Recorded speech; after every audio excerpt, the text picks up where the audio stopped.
들리세요? 네. 네. 네, 안녕하세요. 알재단에서 근무하고 있는 박민경입니다. 네, 오늘 이렇게 날씨가 많이 풀려서 네, 이렇게 여러분 따뜻하게 뵐 수 있어서 너무 반갑습니다. 네. 저희 알재단은요, 기존에 평소에 이렇게 지원하고 응원해 주시는 분들도 오늘 많이 오셨지만 처음 오신 분들도 많으세요. 그래서 간략하게 소개해 드리자면 저희는 2003년부터 이승려 회장님께서 이제 설립하셔서 한국미술과 한국미술 작가님, 이제 미국에서 활동하는 한국 작가님들을 지원하기 위해서 설립을 하셨고요. 그래서 올해로 17년 차에 이제 접어들고 있습니다. 그래서 보시는 것처럼 재단 규모는 상당히 작은데요. 연관 활동을 정리하느냐고 제가 이렇게 좀 이제 카운트를 해봤더니 저희가 지난 한 해 동안 30개 정도의 프로그램을 했습니다. 그래서 그 중에 일부는 전시 프로그램도 있었고, 조금 이제 한국문화원하고 같이 하는 대중강연 프로그램도 있었고요. 그 다음에 Art in the Workplace라고 하는 조금 더 커뮤니티 밀착형인 그런 형태의 전시회도 있었고, 포럼도 있고, 저희가 활동이 많이 다양한데요. 앞으로도 이렇게 좀 더 관심 많이 가져주시고 틈틈이 뉴스레터 체크해주시고 이렇게 같이 함께할 수 있는 자리 소규모 행사도 이렇게 많이 마련할 예정이라서요. 예, 관심 많이 가져주시기를 부탁드리겠습니다.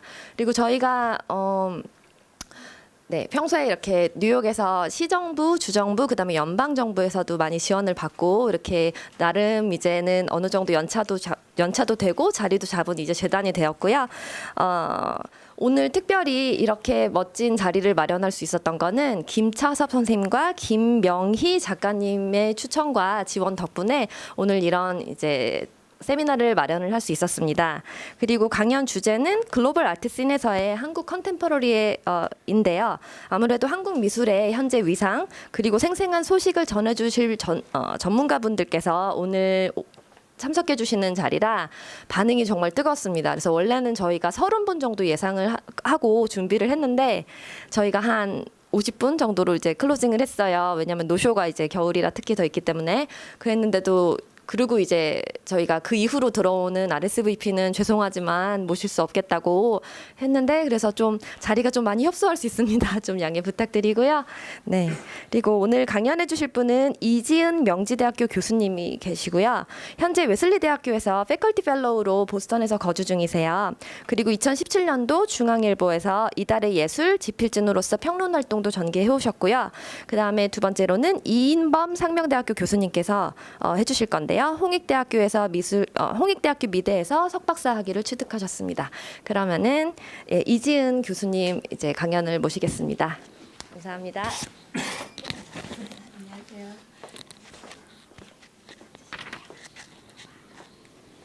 안녕하세요. 이거 마이크. 없어요.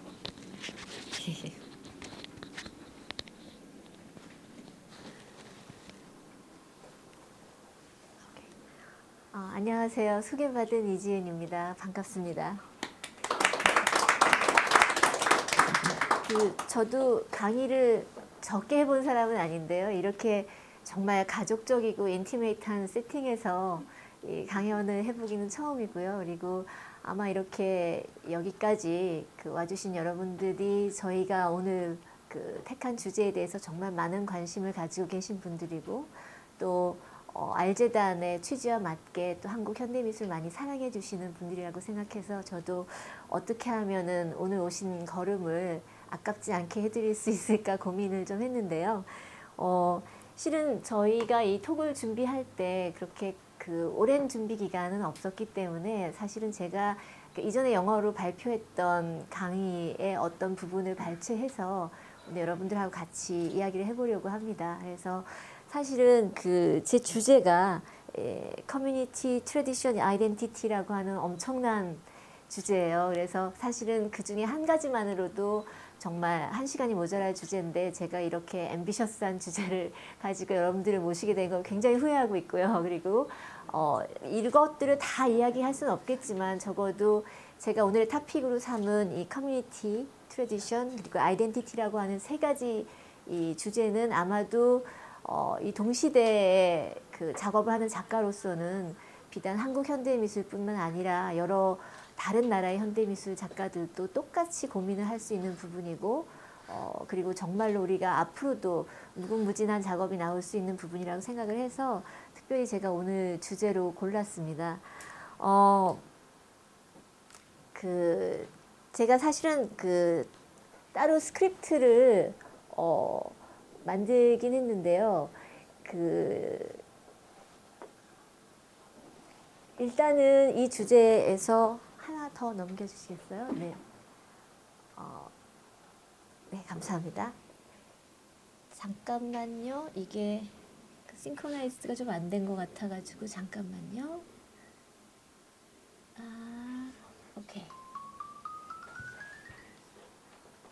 이 주제를 택하면서 오늘은 두 사람의 한국 작가를 중심으로 이야기를 하려고 해요.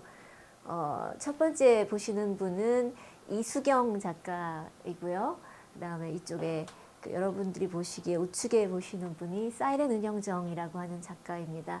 이 두 사람 다 굉장히 동시대에 가장 활약이 많은 여성 작가 중에 한 사람들이고요. 또 두 사람의 공통점은 뭐냐면은 베니스 아트 바이애니얼에 다 출품을 했던 그런 작가들입니다.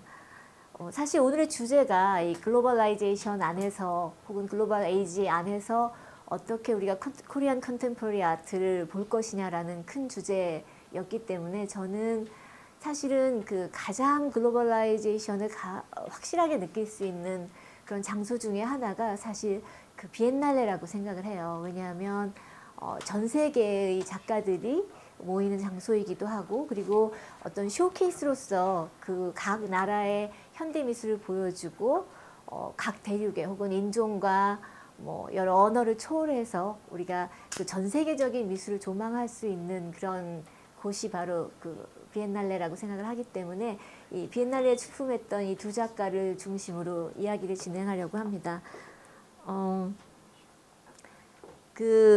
다음 슬라이드 보여주시겠어요? 네. 자, 지금 보시는 이 장면은 57회 베니스 바이애니얼에 출품했던 이수경 작가의 Nine Dragons in the Wonderland라고 하는 작품이에요. 저도 직접 가서 이 베니스 바이애니얼을 봤는데 이 작품은 국가관이 아니라 그러니까 코리안 퍼빌리언이 아니라 아르세날에 출품이 됐던 작품이고요. 그 당시에 아르세날에 여러 세션들이 있었는데 그 세션 중에 퍼빌리언 오브 트래디션이라고 하는 세션에 이 작품이 출품이 됐었습니다. 그래서 저는 사실 약간의 선입견을 가지고 이 세션에 들어갔었어요. 왜냐하면 트래디션이라고 하는 것을 사실은 21세기에 이 인터내셔널 바이애니얼이라고 하는 세팅에서 만난다는 거는 미술사를 공부하거나 미술에 관심이 많으신 분들은 어떤 선입견을 갖냐면은 굉장히 에스닉할 것이다. 굉장히 어떤 내셔널 아이덴티티를 강조하는 그런 세팅이 아닐까라는 어떤 바이어스를 가지고 갈 수밖에 없었는데 실제로 이 파빌리언 오브 트래디션에 출품했던 한 17명 정도 되는 작가들 중에 한 4분 정도가 이제 아시아 작가였고요. 그리고 그 중에 사실 한 분 정도는 오히려 아주 역발상으로 이탈리아의 트래디션을 가지고 작업했던 작가였고 나머지 사람들은 아무래도 자신의 내셔널리티와 관련이 있는 그런 트래디션을 중심으로 작업을 했던 작가였어요. 이 나인 드래곤스를 보시면 하나 더 넘겨주세요. 도자기 파편들로 구성이 돼 있죠. 이 세라믹 프래그먼트를 사실 여기다 다 골드로 실을 한 겁니다. 이런 도자기 파편들을 골드로 실을 하는 이 기법 자체를 사실은 긴쭈꾸로이라고 부르는데요. 그게 사실 일본의 도자기 중에 아주 아끼는 도자기가 흠이 가거나 이가 나갔을 때 이제 그것을 메우는 그런 전통에서 비롯된 거죠. 아이러니한 것은 사실은 이 작가 자신이 이 작업에 영감을 얻게 된 이유 중에 하나가 우리나라의 백자를 재현하는 그런 도자기 만드는 장인들이 가마에다 이제 도자기를 다 넣고 구울 때 마지막에 자신의 아트 작업에 마무리를 짓는 것 중에 하나가 오히려 아궁이에서 가마에서 꺼낸 대부분의 이 도자기들을 파손하는 것입니다. 왜냐하면 가장 이제 완벽한 그 도자기만을 구해내고 나머지는 다 이제 그 파손해서 버리죠. 근데 이 이수경 작가는 오히려 그 조각들을 주워다가 그것을 이제 골드로 이렇게 그 씰을 함으로써 서로 이제 이어붙여서 그 역발상적으로 어떤 굉장한 그런 아티스틱한 디보션을 이 버려서 나오는 그런 파편들에 투입을 한 거죠. 그래서 사실은 어떻게 보면 전통하고도 연관이 있지만 그 전통의 약간 트위스트라고 할까요? 다른 방향으로 이 작품을 설계를 했고요. 재미있는 것은 이 작품의 타이틀이 이제 나인 드래곤스 인 더 원더랜드라고 하는 타이틀인데 이 나인 드래곤스라고 하는 이 컨셉 자체는 한국이나 일본도 아니고 중국의 이 나인 드래곤스 오브 더 드래곤 킹이라고 하는 그 설화에서 따온 겁니다. 그 중국의 그 유명한 레전드에 따르면 이 나인 드래곤스의 그 하나만 더 들려주시겠어요?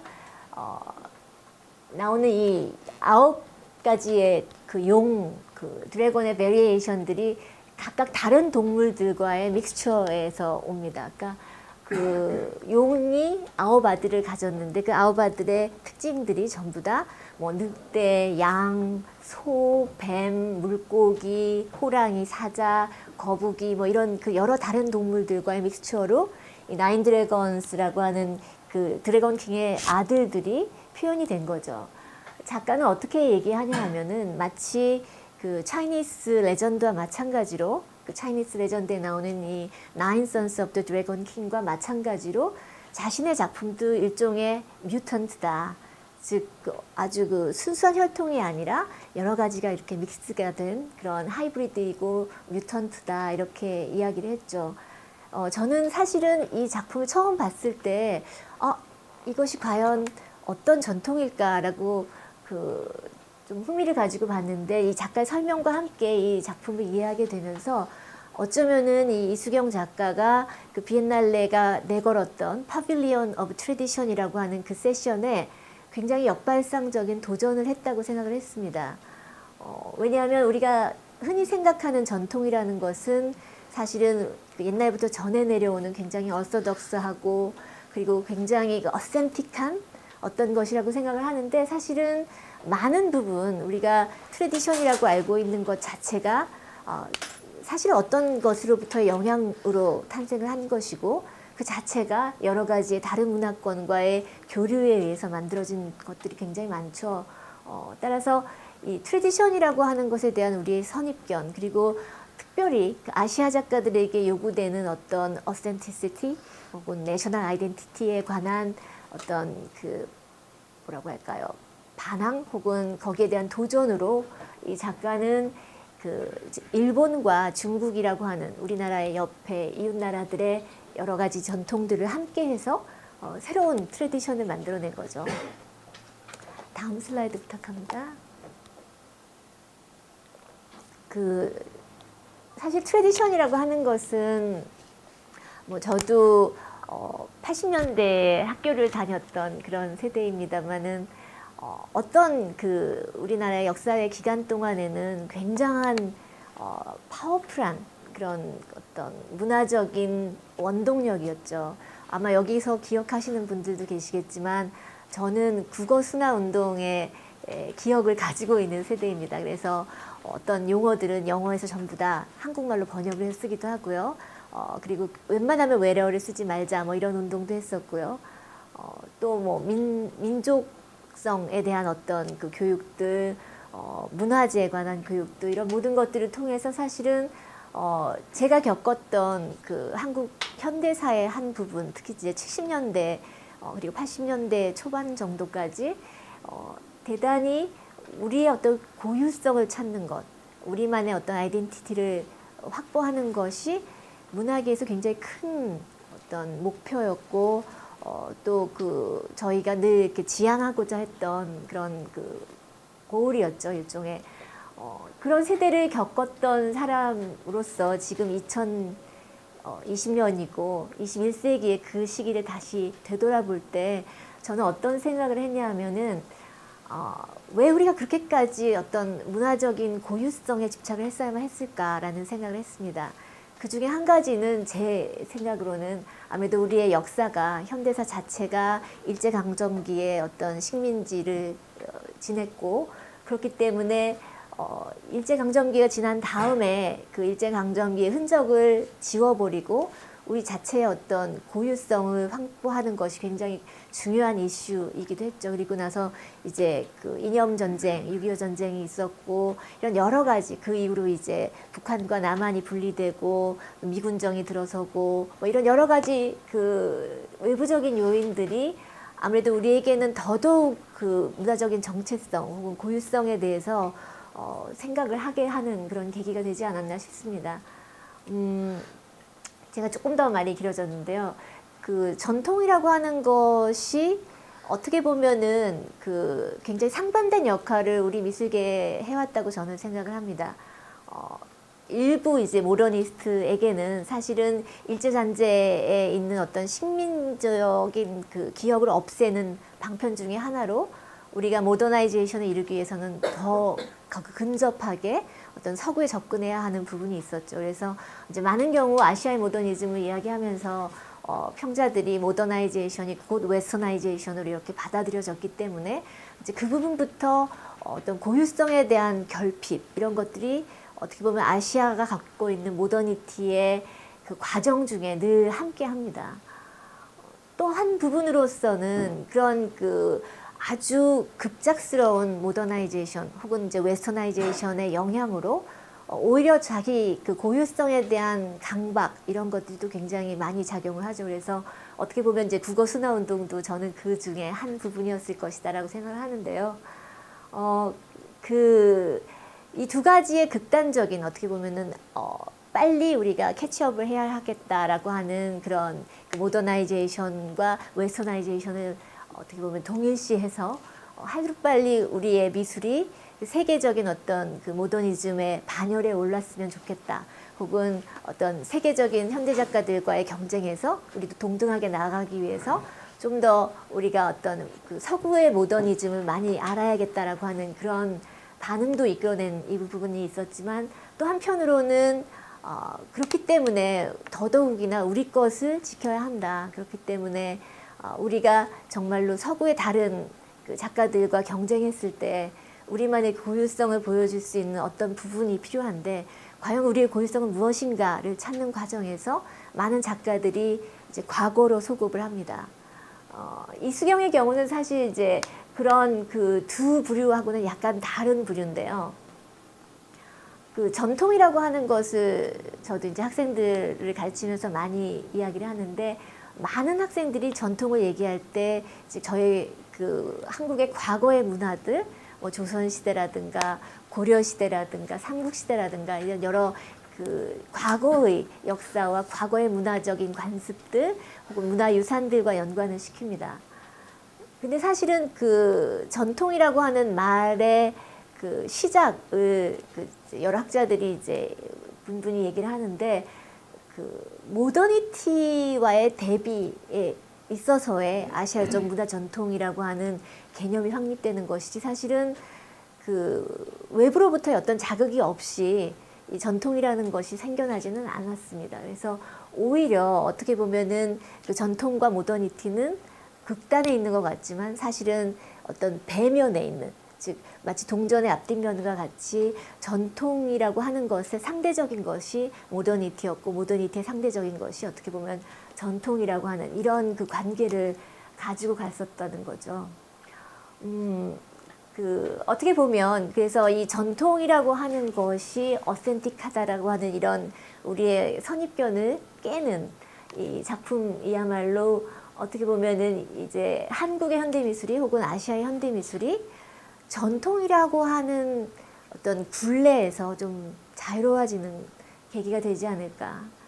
그러니까 어떻게 보면 전통은 우리한테는 서구의 어떤 다른 작가들과 견주었을 때 우리만의 어떤 독창성을 보여줄 수 있는 하나의 중요한 특징이기도 하지만 또 그 특징에 너무 얽매이다 보면 어떤 현상이 일어나는 것을 볼 수 있냐면 많은 경우에 아시아 작가들의 경우 혹은 뭐 제3세계 작가들의 경우 그 서구 중심의 그 현대 미술에 있어서 어떤 주변부로서의 역할들을 계속해서 감당하는 것 같아요. 특히 이제 비엔날레 같이 국가관이 특히 있는 베니스 비엔날레 같은 곳에서는 각 국가관들이 그 국가의 어떤 그 내셔널 아이덴티티를 표명하는 부분들을 굉장히 많이 강조하는데, 즉 그러다 보니까 늘 어떻게 보면은 현대 미술의 주류는 여전히 그 서구의 유럽과 미국을 중심으로 하는 몇몇 나라들로 대변이 되고, 오히려 그 주변 국가관들을 보면 그 나라의 어떤 토속적인 그 전통이라든가 역사라든가 사회 현상이라든가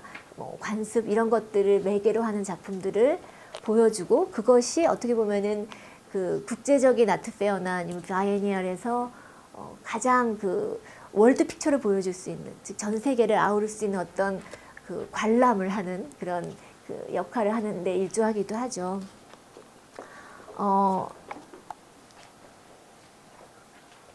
그 두 번째로 이제 제가 여러분하고 같이 나누고 싶었던 작가는 이런 그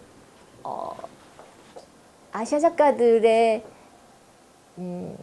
전통에 관한 특별한 그 관계들을 조금 더 벗어나서 어떤 식으로 우리가 실제적으로 전통이라고 하는 것과 매개된 작품을 하면서도 그런 그 에스닉 프레임에 갇히지 않을 수 있을까, 혹은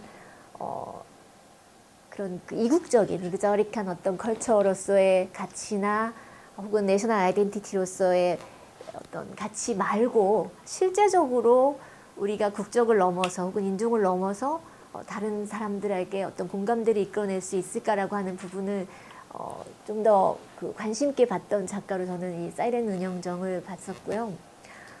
제가 사실은 이번 톡을 하기 전에 좀 오프닝을 농담으로 재밌게 해야지라고 생각했는데, 요즘에 정말로 한국 문화에서는 굉장히 풍성하게 수확이 많은 시즌이었죠. 여러분들 다 아시다시피 봉준호 감독의 패러사이트 아카데미에서 여러 가지 상을 탔고, 그리고 또 우리가 잘 아는 BTS도 굉장히 많은 활약을 하고 있고요. 근데 그럼에도 불구하고 사실은 그런 대중문화계가 아니라 이제 하이아트에 해속하는 미술계에서는 글쎄요, 그 대중문화만큼 그 어떤 그 내셔널 바운더리에서 벗어나서 활발하게 활동하는 작가들은 늘 이렇게 한정돼 있는 그런 느낌을 받았는데요.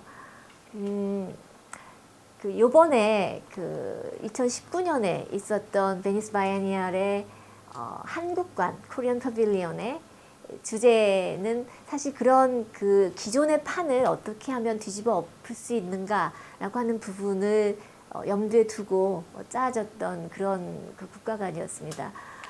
그 국가관의 이미지를 보여드리기 전에 먼저 이 사이렌 은영정이라고 하는 작가에 대해서 잠깐 소개를 드리자면, 이 작가는 2009년부터 이제 여성 국국 시리즈라고 하는 작업을 시작을 했고요. 그러니까 거의 그 전에 준비 기간을 보면 거의 12년 정도 여성 국국이라고 하는 한 가지 장르에 몰입을 해서 그 장르를 기반으로 자신의 작업을 펼치고 있는 작가입니다. 혹시 이 중에서 여성 국국을 아시는 분 계세요?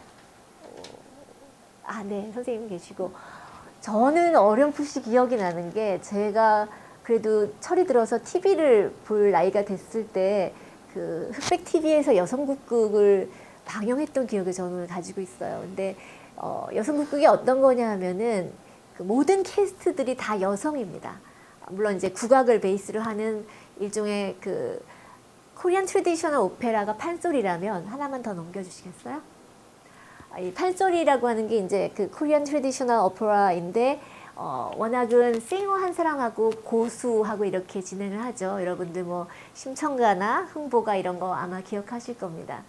자, 이 판소리가 이제 1900년대 초에 되면 1908년에 이제 원각사라고 하는 그 최초의 현대식 극장이 지어지면서 이게 창극의 형태로 발전하게 되죠. 그래서 이 고수하고 이 소리꾼이 같이 진행하던 이 2인의 어떤 무대에서 멀티캐스팅을 하게 됩니다. 그래서 예전에는 이제 그 소리꾼 혼자 심청이 역도 하고 신봉사 역도 하고 뭐 춘향이 역도 하고 뭐 이몽룡 역도 하고 다 같이 했는데 그것이 이제 남녀 역할을 구분해서 이렇게 나눠지게 되죠.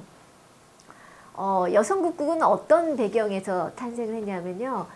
그 1945년 이제 우리가 일제에서 해방이 된 이후에 1947년이 되면은 일제 하에서 이렇게 관리되던 기생 제도를 주로 관장하던 권번이라고 하는 기관이 이제 폐쇄가 되고 많은 사람들이 이제는 기생이라고 하는 직업 자체를 잃게 됩니다. 그래서 그 중에 이제 소리를 잘하는 기생을 중심으로 해서 이제 새롭게 이제 프로페셔널 싱어로 자신의 커리어를 시작하게 되죠. 많은 사람들이 이제 창극에 몸담고 그곳에서 이제 일을 하면서 생계를 유지를 했는데 창극 자체는 그 기존에 이제 소리를 하시던 남성 명창들을 중심으로 하는 그런 사회였고요. 따라서 기생 출신이던 그 어떤 그 유명한 여성 싱어들 몇몇이 있었는데 이제 상대적으로 이 남성 싱어에 비해서 굉장히 많은 그 차별을 받았고 또 착취를 받았다고 합니다. 그래서 이들이 사실은 모여서 여성 국악 동호회라고 하는 것을 만들게 되고 그 단체를 통해서 이제 여자들만이 하는 창극을 만들어 보자라고 하는 이런 그 아이디어를 갖게 되죠.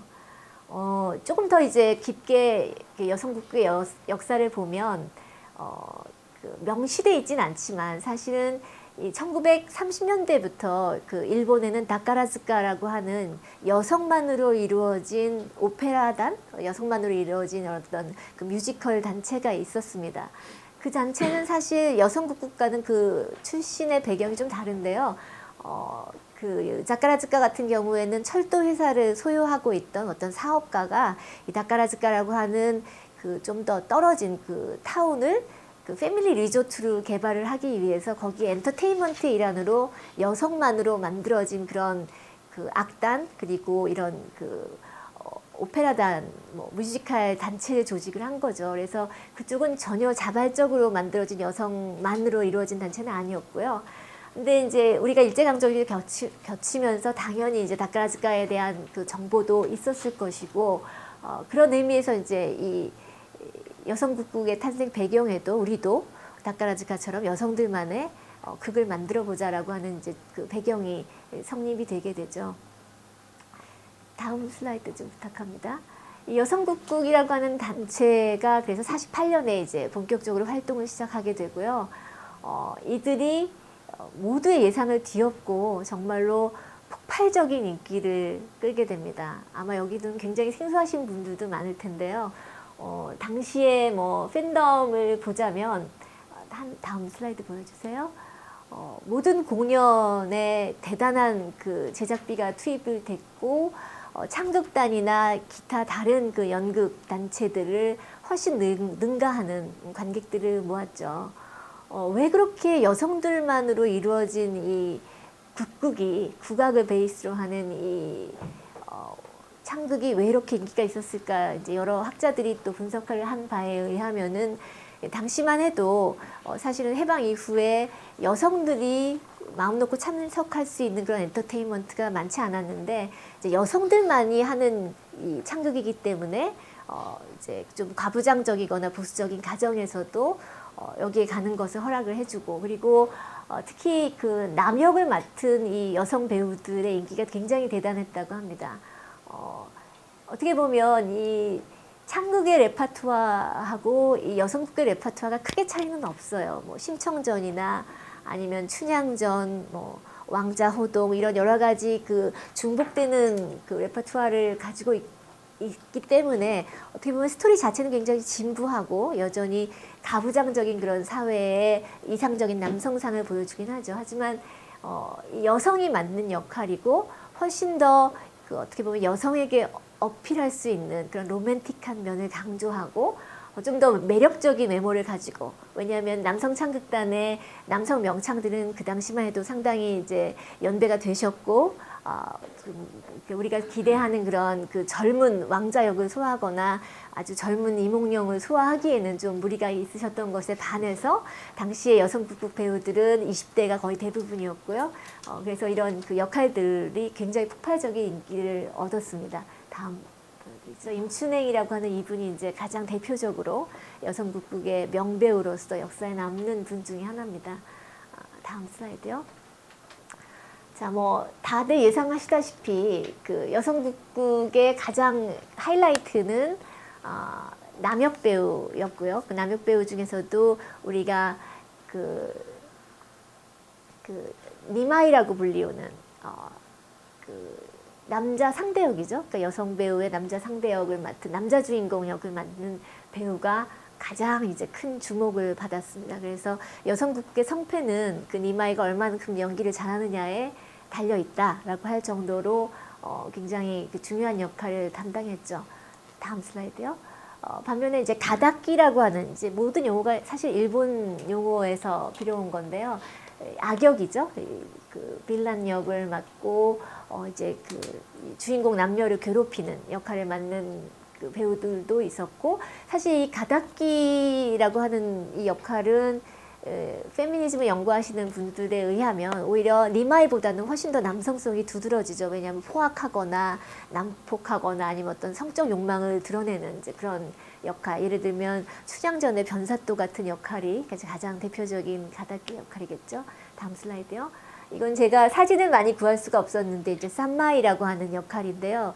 이제 그 일종의 사이드킥 혹은 뭐 이렇게 제스터 같은 역할, 웃기는 광대 같은 역할을 많이 맡는 분들이고요. 역시 이제 여성 배우가 남자 역할을 하는, 그러니까 뭐 방자 같은 역할을 생각하시면 됩니다. 자, 이 세 가지 역할을 하는 그 여성국의 남역 배우들은요, 아주 재미있게도 이 평소에도 남장을 하고 다녔습니다. 지금 보시면 저기 맨 왼쪽에 계신 분이 이제 여성국의 남역 배우인데요. 요즘에 우리가 그 레즈비언들의 어떤 옷차림을 생각하시면 당시에도 아주 비슷한 그런 옷차림으로 거리를 활보했던 모습을 볼 수 있죠. 이 당시가 1950년대인데 그 사실 그 저희 나라에서는 우리나라에서는 아직까지는 동성애라고 하는 개념조차도 사실 상당히 생소했던 그 당시에 이들은 아주 아이러니하게도 철저하게 남성으로서의 삶을 살았습니다. 무대에서 완벽한 남성의 모습을 연기하기 위해서 오히려 이제 평소에도 이렇게 남장을 하고 그러면서도 또 아주 아이러니한 것은 이들 중에는 실제로 결혼을 하신 분들도 있었고 심지어 자녀를 가지고 계신 분들도 있었어요. 그럼에도 불구하고 그런 굉장히 완벽한 이중 생활을, 그러니까 남자로서 사는 또 자신의 어떤 프로페셔널한 삶이 있었고 또 여성으로서 사는 그런 삶을 유지해서 어떻게 보면 그 주디스 버틀러가 얘기하는 그 젠더 퍼포머티비티를 몸소 이렇게 체험하면서 사셨던 그런 분들이라고 볼 수가 있죠. 다음 슬라이드요. 뭐 이렇게 여고생 팬들이 따라다닐 만큼 굉장히 인기가 많았고요. 다음 슬라이드요. 자, 이분도 이제 그 굉장히 유명한 그 여성국극 배우 중에 한 분이고요.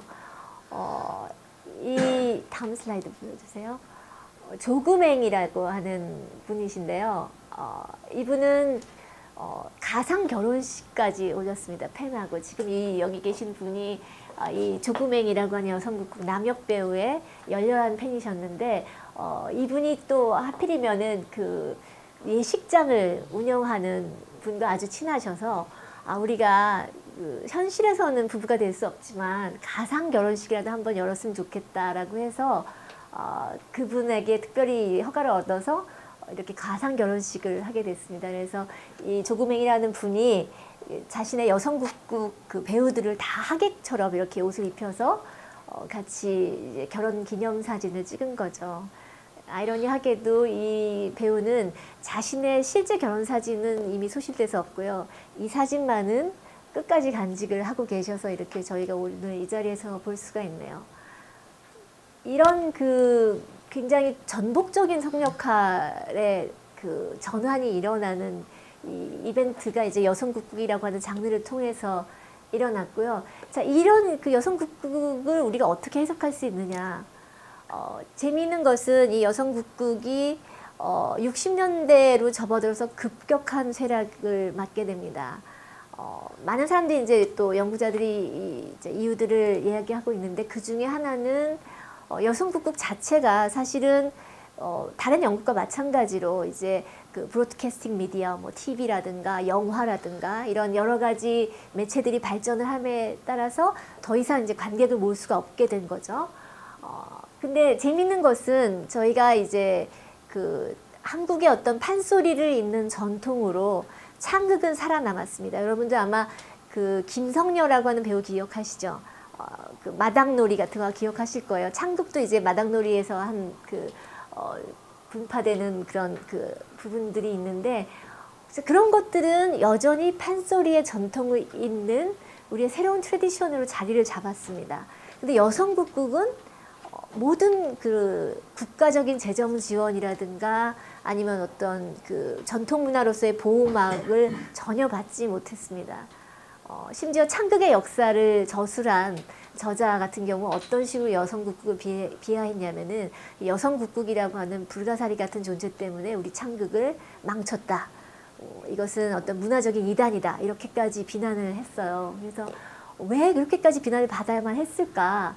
여성들만이 하는 창극이 뭐가 잘못된 것일까라고 이제 20세기를 지나서 21세기 2000년에 들어서 이제 많은 이제 젊은 페미니스트 문화 연구가들이 이 여성국극을 다시 파헤치기 시작했고, 그리고 이제 우리 오늘 얘기하는 이제 사이렌 은영정이라고 하는 이 작가도 이제 그 부분에 주목을 하게 된 거죠. 다음 슬라이드 부탁합니다.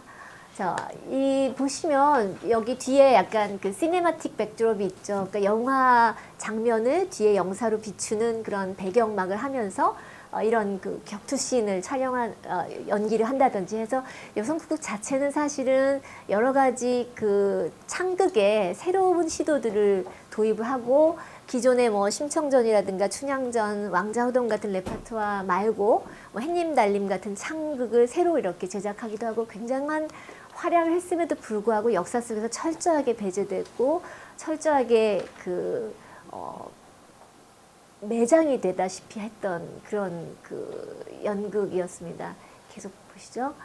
자, 그래서 이제 그 사이렌 은영정은 여성국극을 다루면서 실존하는 그 여성국극의 배우들을 쫓아다니면서 인터뷰도 하고 촬영도 하고 하는 그런 작업을 몇 번 진행을 했고 2013년에 이르면은 그 Act of Effect라고 하는 그 작품에 시작을 하게 되는데요. 이 Act of Effect는 지금 현존하는 여성국극의 어떻게 보면 가장 마지막 세대라고 할 수 있죠. 남은진이라고 하는 배우를 중심으로 이 비디오를 촬영을 했습니다.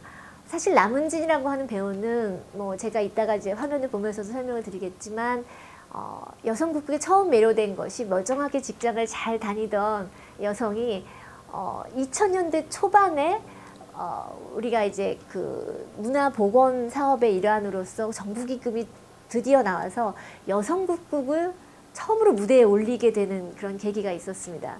그때 여성국극을 딱 한 번 보고 그때 당시에 그 주인공을 맡았던 그 이등우라고 하는 예명이시죠. 워낙은 이옥천이라고 하는 여성분인데요. 이등우라고 하는 그 니마이 배우에게 정말 영혼을 빼앗길 만큼 반해서 직장을 때려치고 모든 것을 다 걸고 이제 자기가 여성국극을 해보겠다라고 해서 이등우의 문화생으로 들어갔던 사람입니다.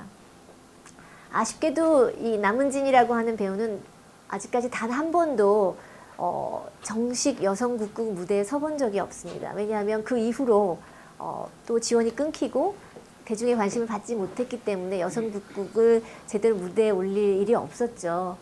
그럼에도 불구하고 이 남은진의 삶을 주목하면서 이 21세기에 정은영 작가가 만든 작품입니다. 잠깐 클립을 보시죠.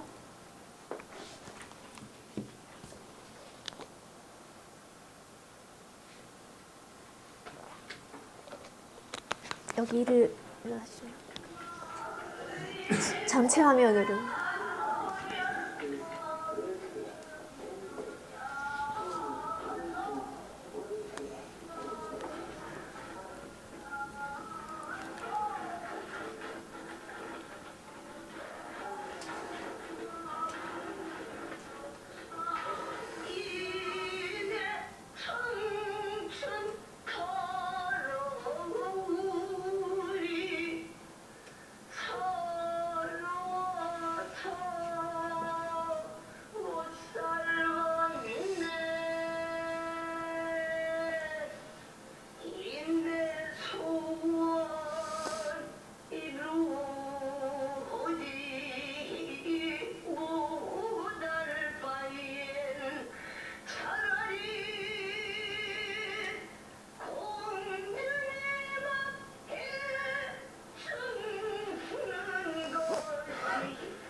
이건 제가 약간 그 시간 관계상 편집을 조금 한 부분이고요. 예.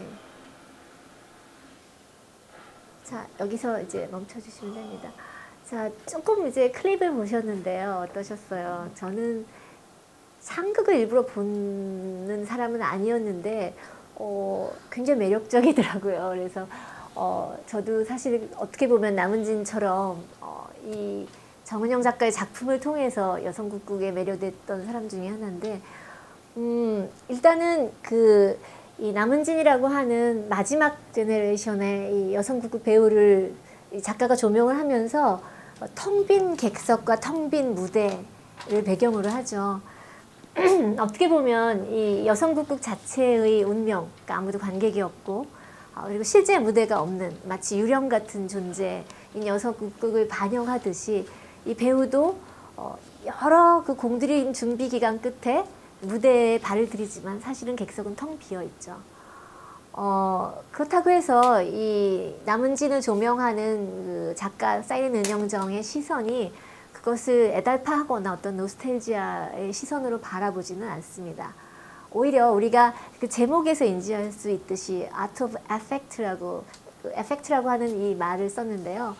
사실 저는 그걸 굉장히 영어식으로 중의적으로 받아들였어요. 그러니까 뭐뭐인 척하는 그런 affect의 의미도 있지만 그것이 감정과 감정의 어떤 통함이라고 하는 affect라고 하는 의미로 다가올 때 그건 뭐였냐면은 이 남은진이라고 하는 그 여성이 같은 여성이지만 남자 역을 맡은 이등우라고 하는 사람의 퍼포먼스에 완전히 매료됐던 그 순간 자체가 또한 이 정은영의 작품의 테마의 가장 중요한 부분이기도 하기 때문이죠. 지금 이 배우가 조금 더 뒤로 화장하는 장면을 가주시겠어요? 남성의 역할을 하기 위해서 굉장히 지난한 준비 기간을 거칩니다. 비디오를 보시면 이제 망건을 쓰고 그렇죠. 또 남성의 옷을 입고 그리고 화장을 하고 하는 장면에서부터 그 전에 걸음걸이, 부채 펴는 법, 창하는 그 여러 목소리까지 완벽한 남성으로 변신할 수 있게 하는 그런 그 준비 과정이 필요하죠. 이 작품을 보는 관객들도 이제 그런 준비 과정을 쭉 지켜보면서 그 결과물인 완벽한 이상적인 남성으로서의 어떤 모습을 보는 것이 아니라 여성이라고 하는 성에서 남성이라고 하는 성으로의 변환하는 과정을 함께 하게 되죠. 그 남은진은 또 뭐라고 표현을 했냐면 자신이 이등우의 퍼포먼스를 처음 봤을 때 마치 굉장히 뜨거운 기운이 자신의 몸을 관통해서 자신 몸을 뒤엎는, 그러니까 뒤집어 세우는, 그러니까 뒤엎는 그런 느낌을 받았다 이렇게 얘기를 했습니다. 그것은 사실은 심리학적 용어의 에펙트를 보면 마치 그 의사가 환자를 진료하다가 그 환자에게 뭐라고 할까요? 감정이입이 너무 돼서 분간할 수 없게 되는 그런 상황, 완전히 어떻게 보면은 그런 뭐라고 할까요?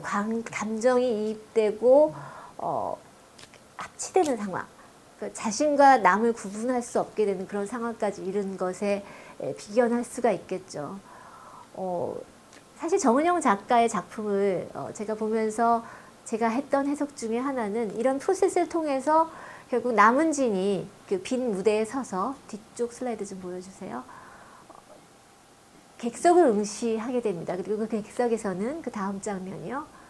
똑같은 남은진이 남장을 하고 앉아서 무대 위에 자신의 시선을 받아내죠.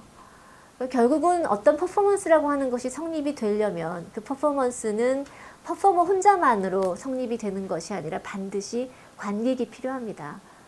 그리고 그 관객의 역할이라고 하는 것은 그저 그 작품의 완성을 지켜보는 관객이 아니라 그 작품을 완성하는 아주 굉장히 중요한 요소죠. 그것은 아마도 모든 퍼포밍 아트의 가장 그 기본이 되는 사실이겠죠.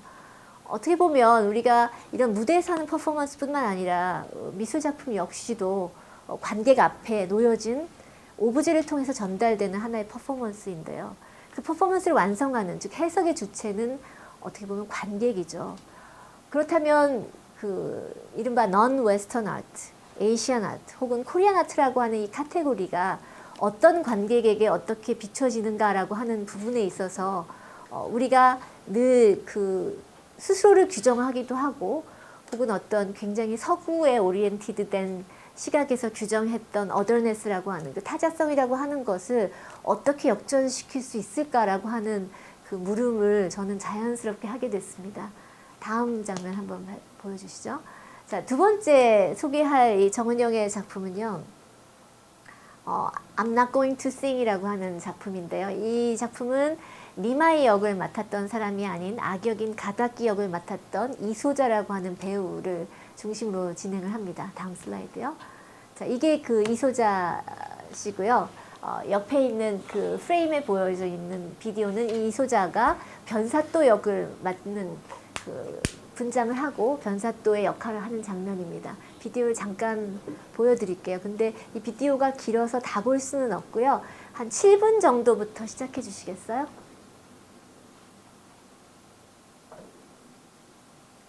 네, 감사합니다.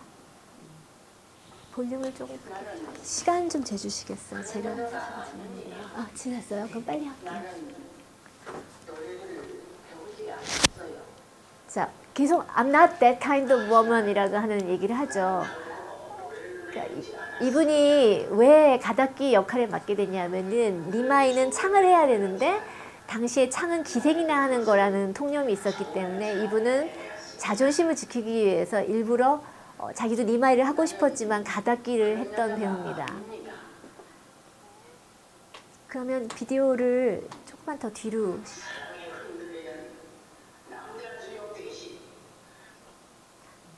거기서 잠깐만 멈춰주세요. 자, 이제 그 역할 하시는 걸 잠깐만 볼게요.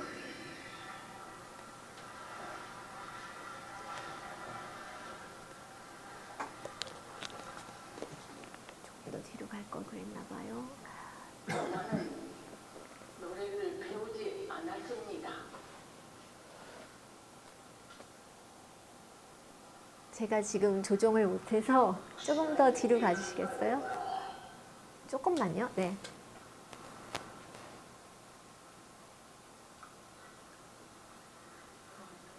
네. 조금만요.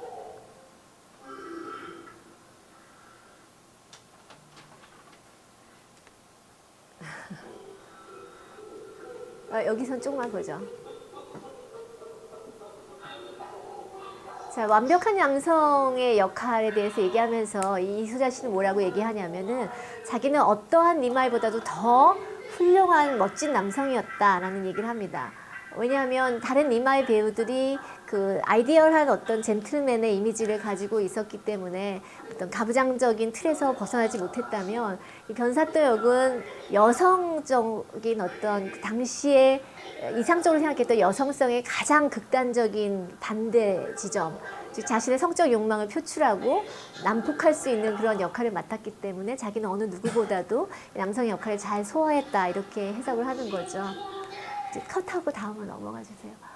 자, 이 재밌는 것은 그럼에도 불구하고 이 가다키 역을 맡았던 배우가 인기가 있었고 이 가다키라고 하는 악한의 역할에 감정이입을 하고 동의시를 할 수 있는 여성 관객 팬층이 생겨났다는 거죠.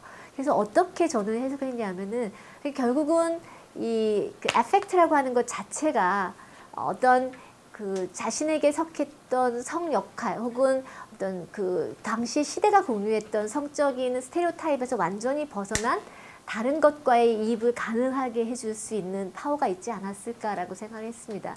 자, 이런 그 과정을 거친 다음에 이 정은영 작가가 이 자신의 외연을 확대해서 그 작년, 그러니까 19년 베니스 비엔날레 한국관에 출품한 작품을 잠깐 그냥 슬라이드로 보시겠습니다. 뒤로 가주세요. 제가 좀 시간이 많이 없어서 이게 이제 한국관 모습이고요. History has failed us, but no matter. 자, 유명한 그 빠찡꼬 이민진의 빠찡꼬에 나오는 첫 구절이죠. 정말 우리나라 역사를 보면 History has failed us, but no matter가 마음에 와닿는데요. 여기 보시면 이등우의 퍼포먼스 장면이 앞부분에 나와 있고요. 다음 장면이요. 이게 이제 이등우의 퍼포먼스 장면이고요. 뒷부분이요. 그 다음에 그 레즈비언 액터 이라고 하는 분이 하나 여기 보이고요. 이죠. 다음 부분이요. 그 다음에 서지원이라고 이제 그 장애인 댄스 그룹을 이끄시는 분인데요. 휠체어를 타고 이제 댄스를 하는 분이 한 분 나오고요. 다음이요. 그리고 여기는 드래그 킹이에요. 그러니까 실제로 남장을 하고 역할극을 하시는 분이 하나 나오고요. 다음에 키라라라고 트랜스젠더 일렉트로닉 뮤지션인데요. 이 네 사람의 아티스트를 세워서 Performing by Flash, After Image, Velocity and Noise라고 하는 작품을 만들었습니다. 이 작품을 보면 우리가 사실은 어떤 그 아이덴티티라고 하는 부분이 얼마나 그 일시적으로나마 그것을 완전히 초월해서 그런 아이덴티티의 구분을 없앨 수 있느냐. 그러니까 결국 우리가 셀프하고 어더의 구분 자체를 없애는 유일한 힘이 어떻게 보면 현실에서는 아트에서나 가능한 것이 아닌가라는 생각을 하게 되는데, 그런 의미에서 아시아적인 전통을 분명히 다루고 있음에도 불구하고 이 작품을 보는 많은 다른 관객들에게 어떤 공감대를 일으킬 수 있는 작품이었다고 저는 해석을 했습니다. 혹시 가능하면 30초만 볼게요. 그 뒷장면의 장면을 중간 정도에서 끊어주세요. 그거 말고요. 다음은요. 중간 정도로 해주세요. 네, 조금만 더요. 한번 볼까요?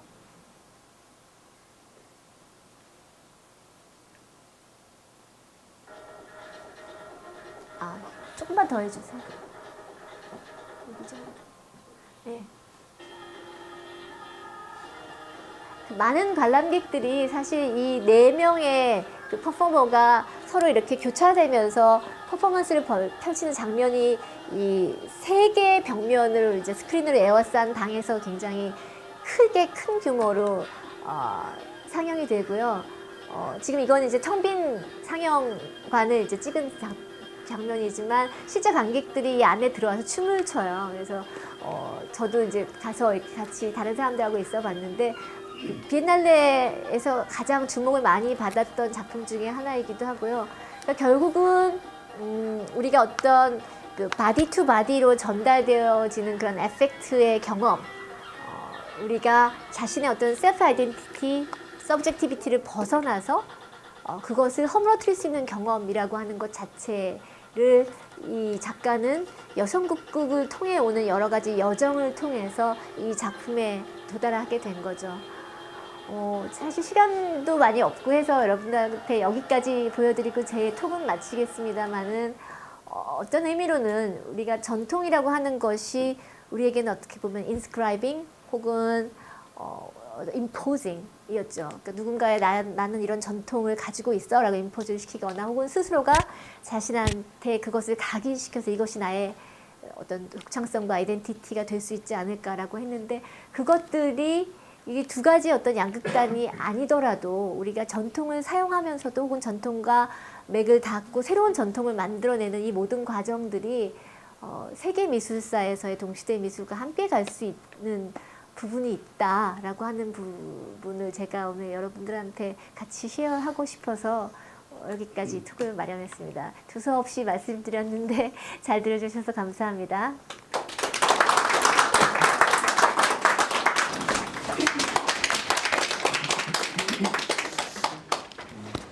이순여 이사장님께서 멋있게 하고 오라고 그랬는데, 그래서 하는 방법이 별로 없어. 색깔을 막 쓰고 이렇게 제가 가지고 있는 두 버릇 중에 한 벌입니다.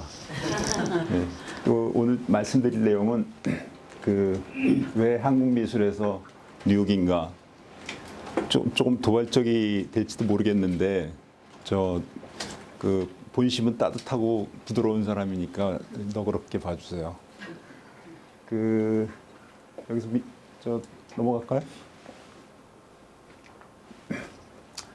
제가 이렇게 목차를 좀 정리하려다 보니까 너무 정리가 안 돼 있어요. 저는 서울에서 너무 복잡해서 여기 와서 쉬려고 왔는데 이런 거 하라고 그러셔서 이렇게 얘기하면 굉장히 부드럽잖아요. 근데 제가 말이 거칠어요. 그래서 저거 녹화한다고 그러는데 오늘 설화를 입을 가능성이 아주 농후합니다. 근데 그럴 때 좀 지원해 주세요. 이거 좀 볼까요?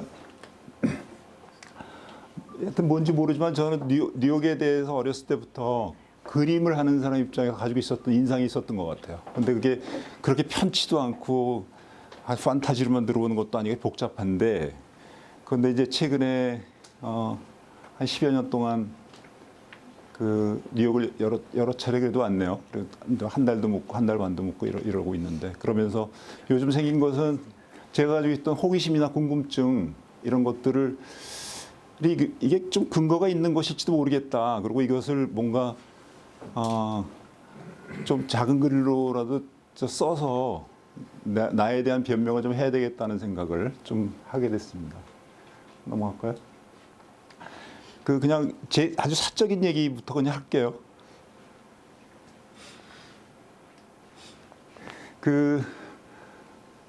제가 중학교 때 그림을 이제 하겠다고 작심을 한 거지. 이제 한국의 남자들은 다 법률가가 돼야 되는데 그런다고 하니까 뭐 부모님이 좋아하시겠어요. 근데 그때 저한테 들렸던 소식 중에 하나가 김한기 선생님의 1970년 한국미술대상전 대상 소식이었었어요.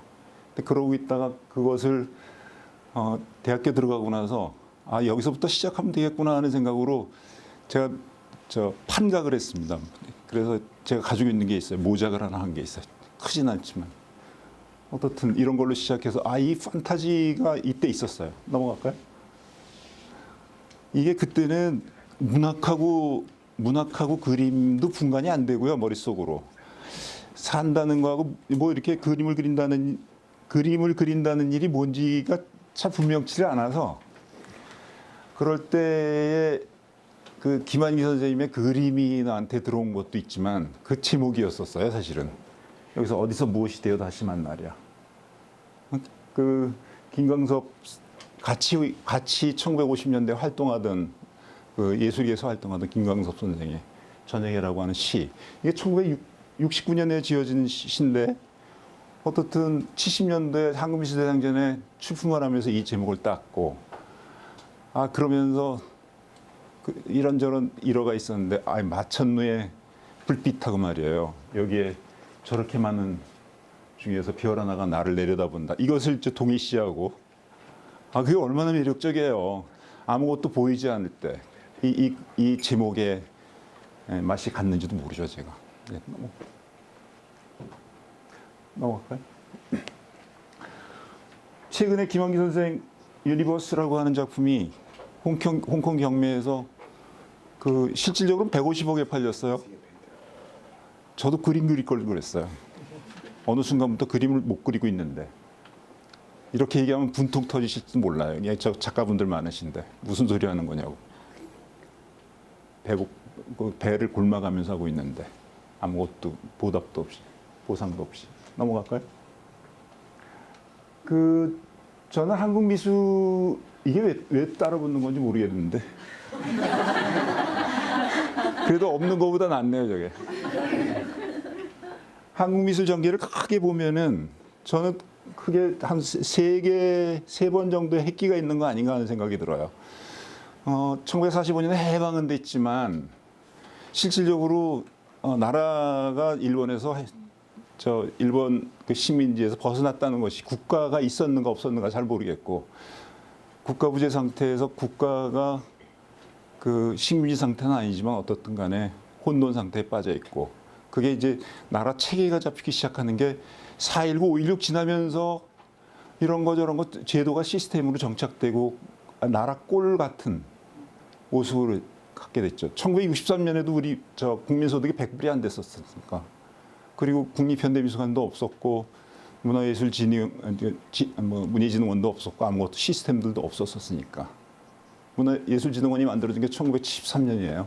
그러니까 6, 70년대 누가 뭐래도 박정희 대통령이 정치적으로 어떻게 평가를 받든 우리가 국가꼴을 어쨌든 그러면서 갖게 된 것은 분명한데, 이 이전에 서구 미술을 받아들인다는 일은 서구로부터 받아들이는 핵심적인 내용이 사실성의 충격이죠. 관념적인 산수를 그리다가 정말 살아있는 실제 같은 리얼한 어떤 재현 능력을 배우는 것이 이제 일본을 통해서 들어왔는데 일제 말에 그 재현이라고 하는 게 언제나 식민 정책하고 이렇게 엮어 들어가면서 사실은 그것이 일제 말에 환기 선생이라든가 유영국 선생님이라든가 또 장욱진 선생님 이런 분들에 의해서 슈르리얼리즘이나 혹은 앱스트랙션 같은 것이 받아들여지는데 그게 식민지 정책하고 충돌이 일어나요. 명확하게 충돌이 일어나고 그게 이제 국가가 그 권력이 회복이 되면서 사실은 1960년대까지는 국전이라고 하는 것도 조선미술전람회하고 그냥 그대로 판박이고요. 그런 상황에서 4.19가 일어나면서 추상을 했던 분들이 발언권을 갖기 시작하는 게 1960년대, 70년대 아닌가 싶어요. 그렇지만 뭐 그것이 역사적으로 온당하다 아니다 이런 것을 제가 말씀드리는 건 아니고 저는 70년대 후반에 학교를 다녔습니다. 그 이른바 요즘에 그 단색화가 이렇게 지배도 그렇게 하는 지배는 없을 거예요. 그냥 전폭적인 지배죠, 그냥. 다른 걸 하면은 교실에서 혼났으니까. 그러니까 저는 단색화에 대한 평가가 아주 형편없어요, 사실은. 지금도 선생님들 앞에서 아유 그것을 그렇게 말씀드린다고. 근데 어떻든 그렇고. 근데 그러고 난 다음에 1980년대 이게 뭐 뒤죽박죽 됐군요, 이게. 1980년대 이제 올림픽 개최한다고 하고 그 5.18 일어나고 등등 일어나면서 민중미술이 어쨌든 발언권을 다시 갖기 시작하고 그렇지만 뭐 민중미술이나 단색화나 그 국제사회 속에 나가는 환경 속에서 이건 극단적인 민족주의, 쇼비니즘에 가까운 민족주의죠. 그런 상황이 전개되다가 88년도 서울시 올림픽이 개최되고 뭐 베를린 장벽이 무너지고 뭐 통독이 되고 이런 상황에서 이제 한국도 이념적으로 좀 자유로워지기 시작했다고 하는데 자유스러워졌습니까 지금?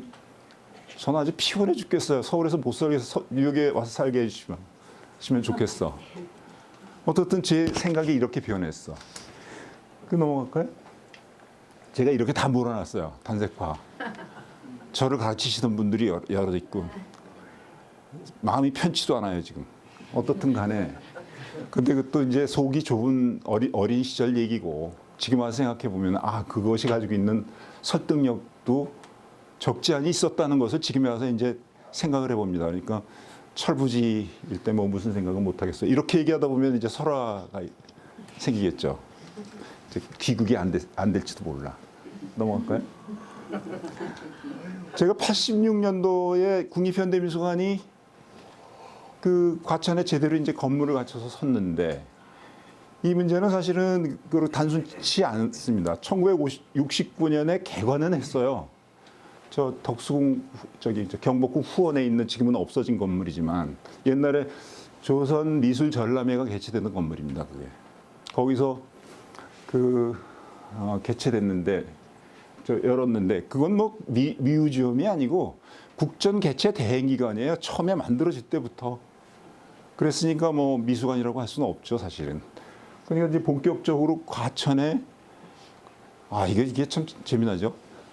전두환 정권에서 세팅이 됐죠. 1986년에. 전두환 씨가 오픈을 한 거예요. 어떻든 그때 대학원에는 실기 선생님들한테 못 배우겠더라고요. 그래서 이론 선생님 밑에 가서 내가 한국 현대 미술사를 한번 내 나름대로 정리를 해보자.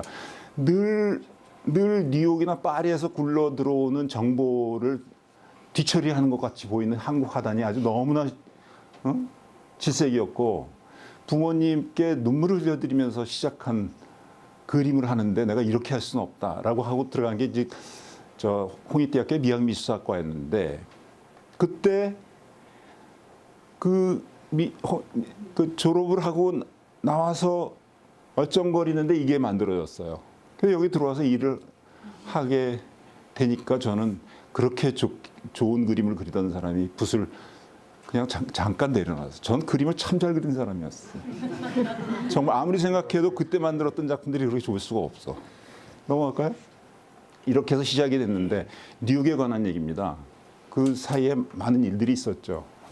1992년 4월 달에 제가 여기 국립현대미술관 큐레이터로 출장을 왔어요. 그때 출장의 미션 중에 하나는 그레이 아트 뮤지엄에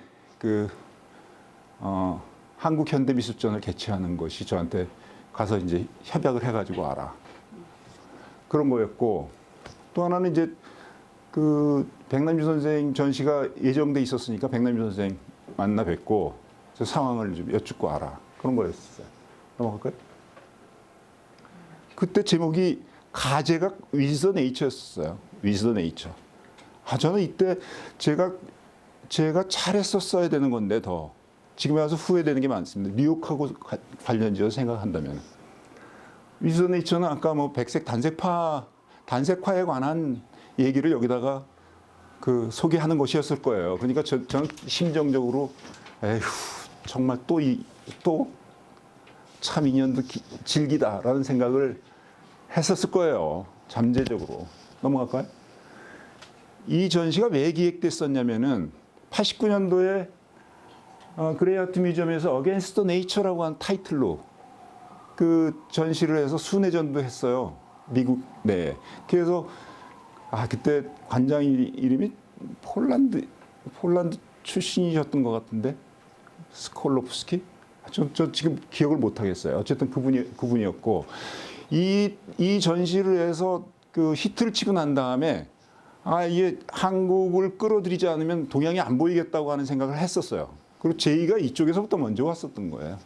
그래서 저는 신나서 그 타이핑을 16페이지의 분량으로 이렇게 제출했던 것을 제가 가지고 있어요, 지금도. 그런데 왔다가 가는 도중에 이경선 관장이 사임을 하고 이명반 관장이 취임을 했는데 돌아가서 제출하니까 이거는 전임 관장이 한 거니까 안 돼. 그렇다. 리젝트를 당했어요. 가슴 아프죠? 넘어갈까요? 그때 와서 지금은 이제 고인이 됐지만 박이소, 지금 그때는 박모라는 이름을 가지고 있었고 저한테는 언제나 철호고 그 화실에서 제가 일주일간을 같이 잡고 여기 최성호 선생님이 계시지만 그때 맛있는 닭도리탕 같은 걸 사주셔서 잘 기억합니다. 그때 같이 생각했던 거는 제인 파버가 서로문화연구회하고 이렇게 연관이 돼 있어서 퀸즈 뮤지엄에서 그 한국 미술전을 개최하고 싶어 하고 그래서 날짜까지 맞췄었어요. 퀸즈 뮤지엄에서는 민중미술전으로 가자. 제야라고 생각하는 거로. 맨하탄에서는 어쨌든 주류 미술로 가자. 그렇게 해서 날짜까지 맞췄었는데 그것을 제가 못 지키게 된 거죠. 뭐 결과적으로는 어쨌든 이것은 열렸고 넘어갈까요? 그때 했던 기록들이 저기에 나오대요. 그래서 인용도 없이 썼습니다. 제 노트에죠. 원작거든. 그래요? 예. 그래 와서 이제 생각한 건 이런 거였어요. 그때 열심히 공부하시고 계시구나. 뉴욕에 갔다가 와서 젠체만 하지 않고 열심히 공부하고 있고 모르는 것에 대해서 질문을 하고 있구나 하는 생각을 하면서 전 굉장히 기뻤었어요. 이때 서로문화연구회 사람들이. 근데 나중에 보니까 굉장히 중요한 사람들이 되더라고요. 백남준 전 지금 문화원에서 해서 백남준 선생 생각이 나서 찍었어요. 백남준 선생 작업실이 여기죠. 제가 기억 여행을 하고 있어요. 그래서 백남준 선생 작업실에 갔을 때 생각하고 찍었고 백남준 선생이 맛있는 스테이크를 사주셨는데 이태리안 식당이 넘어갈까요? 그리고 나서 비디오 때 비디오 땅이라고 하는 전시를 1992년에 이제 하고 아시안 소사이어티에서 초청을 받았는데 그걸 또 안 보내주시네. 와서 한국 현대미술에 대해서 강의를 좀 해달라고 그랬는데 그래서 사직서를 이 전시를 하는 것으로 끝냈죠. 뭐. 그리고 이제 낭인이 돼서 이렇게 살고 있습니다. 넘어갈까요? 휘트니전을 했어요. 1993년에. 휘트니전은 잘 아시겠지만 뭐 1930년에 휘트니 미술관이 만들어질 때 그 유럽 미술에 하도 치니까 그 아메리카니즘을 내세운 게 이거 아니에요? 사실 저는 뭐 미술에서 먼노주의가 휘트니 뮤지엄이라고 저는 생각하는데 그 휘트니 뮤지엄에서 만든 그 휘트니 비엔날레를 미국 밖으로 수출하는데 최초의 나라가 됐어요, 한국이. 그래서 제가 이걸 가지고 공간지에다가 디립다 썼죠, 뭐. 말도 안 되는 소리라고. 그런데 사실은 뭐 1992년에 개최했던 그 백남준 선생 그 전시를 하시고 하나르트 큐레이터가 백남준전을 1982년에 휘트니 뮤지엄에 했었잖아요. 휘트니 뮤지엄이 그때 뭐 재정적으로 좀 힘들 때 한국이 좀 기여를 그 한 셈이죠. 이걸 빌려가면서. 어떻든 저한테는 미국이라고 하는 건 참 문화적 제국 이상도 이하도 아니다. 나한테 판타지만은 아니다라는 생각을 했었어요. 넘어갈까요? 넘어가죠. 엊그제 지나가다가 그레이 아트 뮤지엄 앞에서 찍었습니다. 뭐 이런 전시해야 돼요? 아직 못 봤는데 테이킹 쉐이크. 넘어가요. 뉴욕 이런 내가 넣지도 않은 게 막 이렇게 저답지 않은 괜찮네요. 장관 선생님이 연수를 여기서 하셔요. 컬럼비아 대학에서 미술 교육 연수를 하셨고 그 힘이 한국의 미술 교육을 다시 대한민국으로 개국하면서 세팅하는데 그 엄청난 역할을 전 했다고 생각이 되고 존배 선생님, 이주일의 김포 선생님 등등 여기 앉아 계신 그 기라상 같은 분 다 저기 계신 거고 1952년에 어떤 일이 있었냐면요. 제가 왜 이 말씀을 드리냐면은 여러분들 동주 선생님 아세요? 동주 이용희 선생님. 한국 현대 회화서사 우리 옛그림의 아름다움 뭐 이런 책 쓰신 분이에요. 저는 미술사학자로서는 국제정치학을 하신 분이지만 미술사학을 정말 제대로 하신 분이 그분이다라고 생각해요. 여기 하버드 출신들도 있고 막 그렇지만 그 덕분에 저는 저 대학교 다니면서 한국 미술에 대해서 알 수 있었고 그런데 동주 선생님이 그 당시에 외교학과였습니까? 서울대학에 외교학과 교수를 하면서 이때 초청을 받으셨어요. 스미소니언에서. 초청을 받아서 스피치를 하고 돌아갔는데 난리가 난 거지. 감히 외교학과 사람이 말이야 그림 같은 시부덩치 않은 얘기 하고 다닌다고. 불알차고 말이야.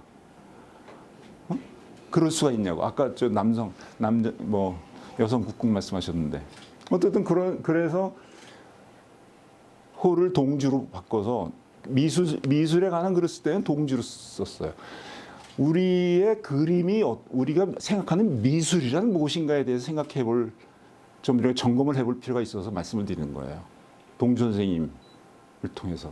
어떻든 그런 에피소드가 있고 그분에 의해서 제가 활동하던 미술사학 연구회라고 하는 게 착수가 됐어요. 조효환, 임범재 등등 선생님들에 의해서. 그래서 행복하게 배움의 기회를 가졌고 어쨌든 1950년대 이제 전쟁이 끝나고 난 다음에는 여러분들이 미국 이런저런 스칼라십을 받아 1년씩 다녀가셨죠.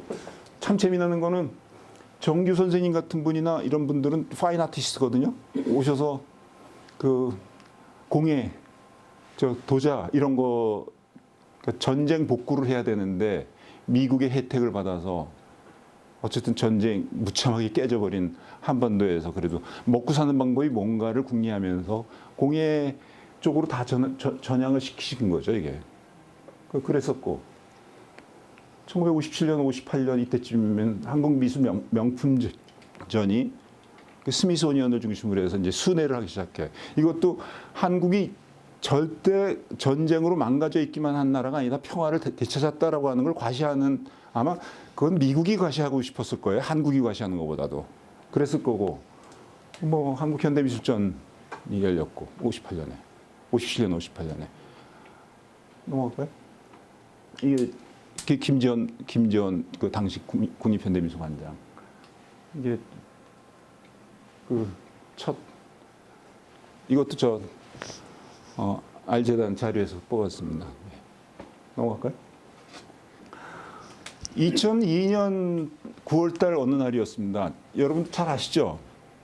김병기 선생님. 김병기 선생님은 뉴욕에서 사시진 않으셨으니까 뭐 자주 뵙지는 않았겠지만 어쨌든 30년 동안 뉴욕 미국 생활을 하신 분이세요.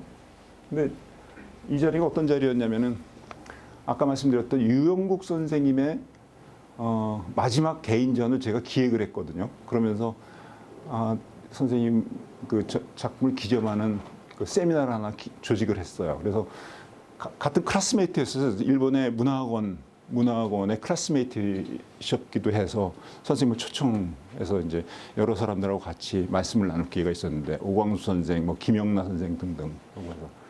그래서 선생님 나오셔서 이제 제가 사회를 볼 때 어떤 질문을 드렸냐면은,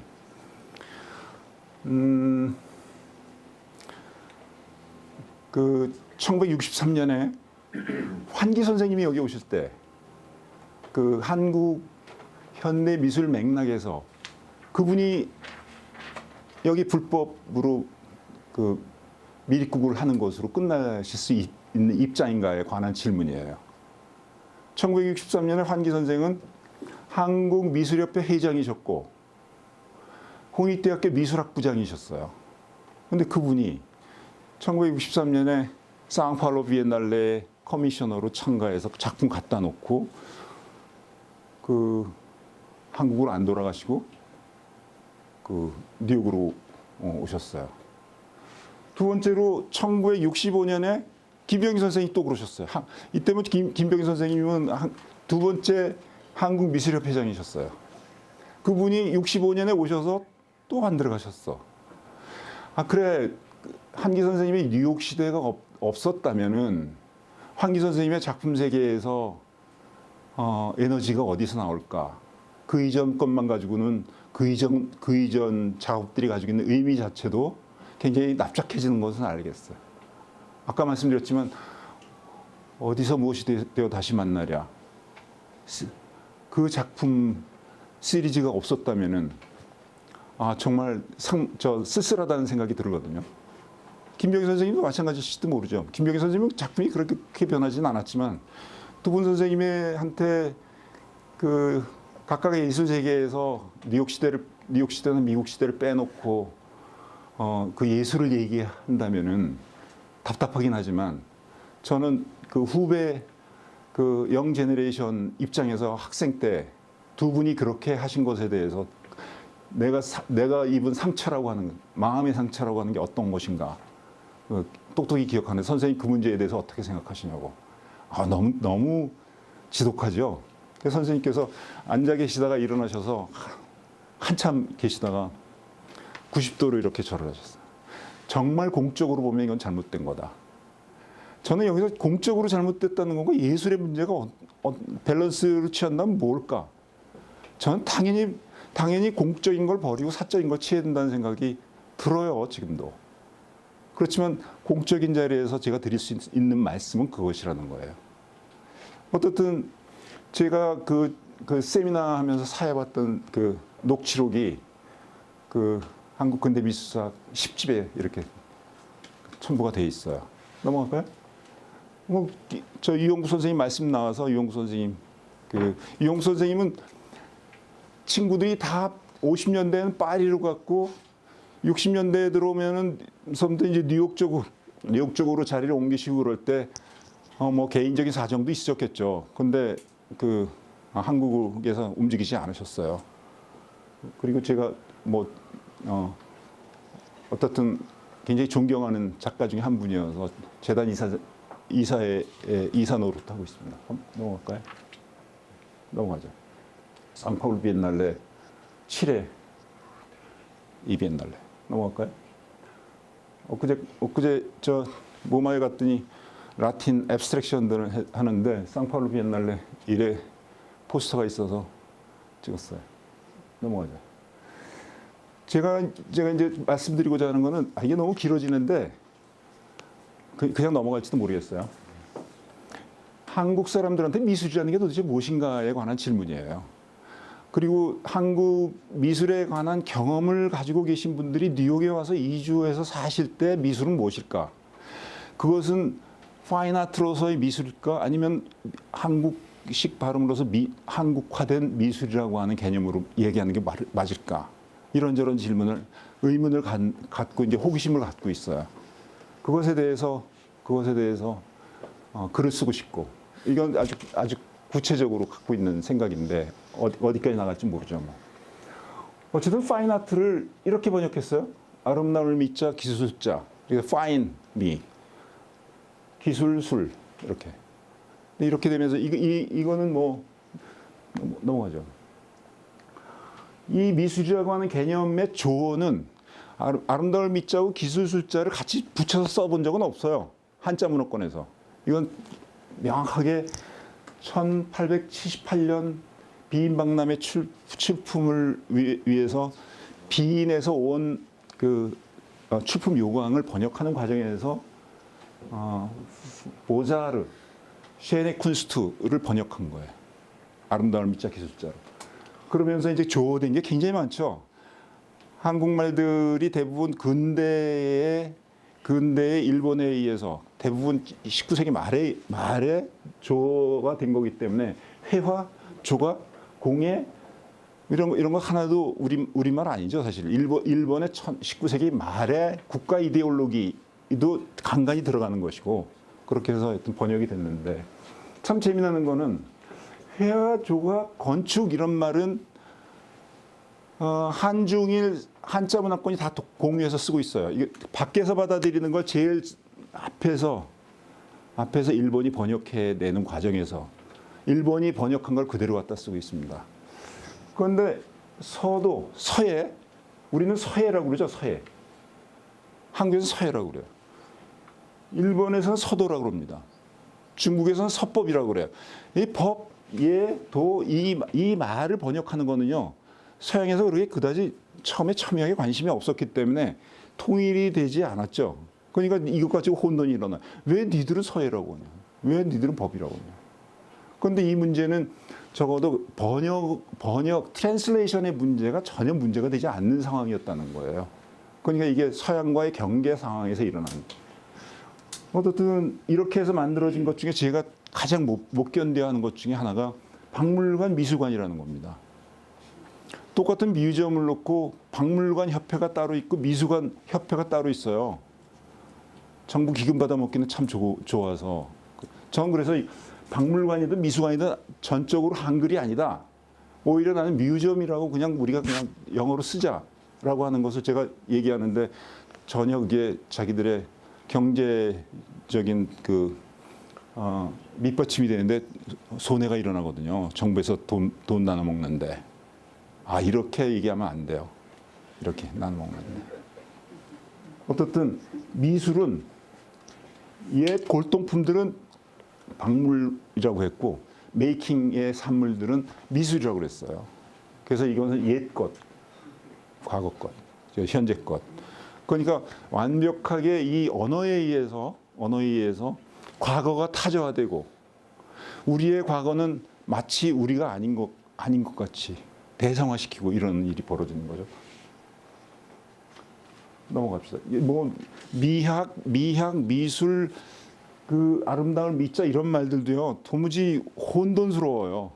그러니까 이 문제의 언어의 의미에 포박되는 한 우리는 자유롭지 않다는 거죠. 아트 개념의 전개 좋으네요, 정말. 테크네, 아트, 파인아트 이렇게 전개돼 나가지만 이 문제의 함의가 무엇인가에 대해서 사물이란 무엇인가, 인공적인 것이란 무엇인가라고 하는 문제의 영역에서 적어도 유럽어권에서는 이 문제를 다루기 때문에 도대체 과학인지 미술인지 이런 것들이 그 같은 자리에서 막 이야기가 전개되고 공예인지 파인아트인지 구분이 할 수 없는 일들이 막 모마에서도 벌어지고 저 메트로폴리탄 같은 데서 벌어지는데 우리는 이 문제에 대해서 애초부터 불가능하죠. 공예하고 미술은 따로따로 받아들였으니까 같은 미술대학에 있을 뿐이지 아무런 관련이 없죠. 이 문제를 어떻게 할 것인가. 이 한국에서 교육을 받으신 분들 입장에서 그 기억을 가지고 있는 난 지금 여기 와서는 어떻게 생각할까? 넘어갈까요? 한중일 이거 같이 써요. 미술, 미학, 미술사, 미술관, 박물관 똑같이 씁니다. 한중일이 한자로. 유럽에서는 어쨌든 이렇게 파인아트란 말이 하여튼 적어도 이렇게 정착이 되는 데는 이게 1746년 미학, 1750년 아트 히스토리 저 빈켈만부터 친다면 1755년 뮤지엄 그래 루브르 뮤지엄으로 친다면 1793년 근대적인 의미의 뮤지엄 그런 거죠. 그런 의미에서 보면은 서양도 그렇고 한국도 그렇고 이건 미술은 본질적인 내용을 가지고 있는 것이 아니라 구성된 거죠. 역사적인 것이고. 그렇지만 우리는 이것을 신비화시켜서 하나의 어떤 이념으로 간직하고 있다는 거예요. 아름다울 미자 기술자로. 그래서 아름답지다는 문제에 관해서 굉장히 혼돈이 일어나고 어디 아름다운 게 있어요, 그게? 아까 국이 아름답나요? 모르겠어요. 하여튼 그런 것이고 공예 미술 디자인이라고 하는 개념도 상호 연관성이 거의 없어요. 차라리 저 미술하고 인문대 공예하고 뭐하고는 관련이 있을 수 있어 관련이 없어요. 이게 다 분열돼 있다는 거죠. 이게 문화적 식민지가 갖고 있는 하나의 양상일 거라는 거예요. 시간이 분열되고 공간이 분열되고 장소가 분열되고 이런 거. 넘어갈까요? 넘어가죠. 이런 넘어가. 레오나르도 다빈치로 가서 보면은 뭐 명확하게 나오죠. 뭐 그가 해부학자인지 그 사람이 뭐 기술자인지 뭐 병기 제조 디자인도 하고 나는 비행기 디자인도 하고 뭐 그런 거 하면은 뭐 넘어갑시다.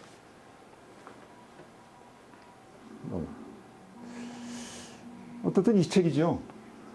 파인아트 개념이 명확하게 정착되는 건 마뚜에라고 하는 그 프랑스 철학자 아름다운 자연의 모방이라고 하는 동일한 한 가지 원리로 귀결되는 순수예술이라고 하는 책의 타이틀의 맨 마지막 거기서 시작이 된 건데 이 문제가 그렇다고 지금까지 계속 지속되고 있냐는 거예요. 마르셀 듀샹이 이렇게 아름다운 자연의 모방이라고 귀결되는 150쪽이나 돼서 결국은 아까 모나리자가 나왔지만 이 문제는 제도의 산물인 거죠. 근대의 산물이에요, 사실은.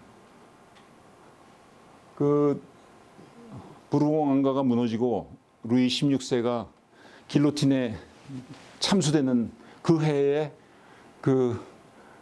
그들이 갖고 있던 컬렉션을 같이 나눠보자는 것이었잖아요.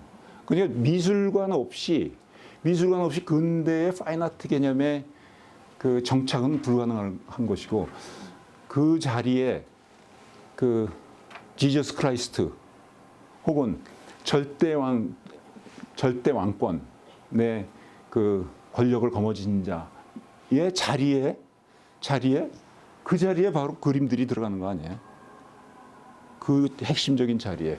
그러니까 크라이벨 같은 사람이 미의 성전이라고 미의 신전이라고 하고 이렇게 얘기를 하는 것은 뭐 이유가 있는 거라고 저는 생각해요.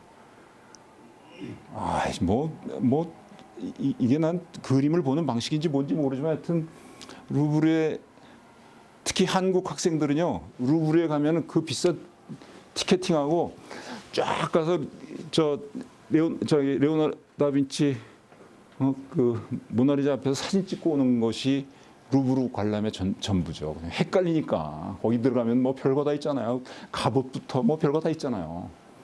그러니까 그게 왜 미술관에 들어가야 되는지도 모르겠고 그게 박물관이어야 되는 것인지 미술관이라고 해야 되는 건지 잘 모르겠고 이렇게 되면서 어떻든 파인아트에 관한 데피니션이 생기는 것이고 하나의 신비화가 생기는 거라고 저는 생각하는데 계속 빨리 넘어가죠. 한국 사람들한테 가장 그 깊이 각인되어 있는 미술의 전형은 이 그림이에요. 예? 이거는 30년대 후반 40년대에 가면은 노동력을 동원을 해야 되는데 남자들만 동원해가지고 절대 안 되잖아요. 집안에 있는 여자들 끌어내야 되는데 그러니까 뭐 이게 뭐 최고의 교보제죠. 그러니까 적어도 일본의 제국주의 지배가 미쳤던 만주 직접적으로 미쳤던 장기간 미쳤던 데는 다 저는 미대 간다고 그럴 때 이 그림 보고 간다고 생각했어요. 우리 시골 구석에도 이건 저기가 돼 있었으니까 만종하고 이거하고 넘어갈까요? 이렇게 가는 거죠 뭐. 우리한테 미술이라는 게 뭔가? 도대체 미술이라는 게 뭔가? 넘어가요. 그다음에 그래도 이제 조금 낮아서 그거죠 뭐 이제. 그거는 뭐 대단하지 않아요? 참 재미나는 거는 로댕의 손이 간 요만한 그 쇠뭉치 하나만 가지고 와도요. 1960년대, 70년대, 80년대까지만 해도요. 로댕 작품이 왔다고 대서특필해서 30만, 40만 명을 모았어요. 관람객을.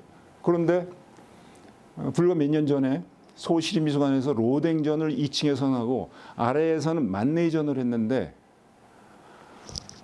만네이전에는 바글바글해요 사람들이. 근데 로댕전에 가보니까 아무도 없어요. 그 큐레이터한테 이게 무슨 얘기야 그랬더니 우리나라의 자칭 사진가가 1,300만 고급 카메라를 가진 사람들이 로댕이 무슨 얘기냐고. 우리의 제너레이션 갭은 너무나 엄청나죠. 너무나 엄청나다고요. 그래도 그렇지 그 예의를 차려야지 로댕한테 이런. 넘어가죠.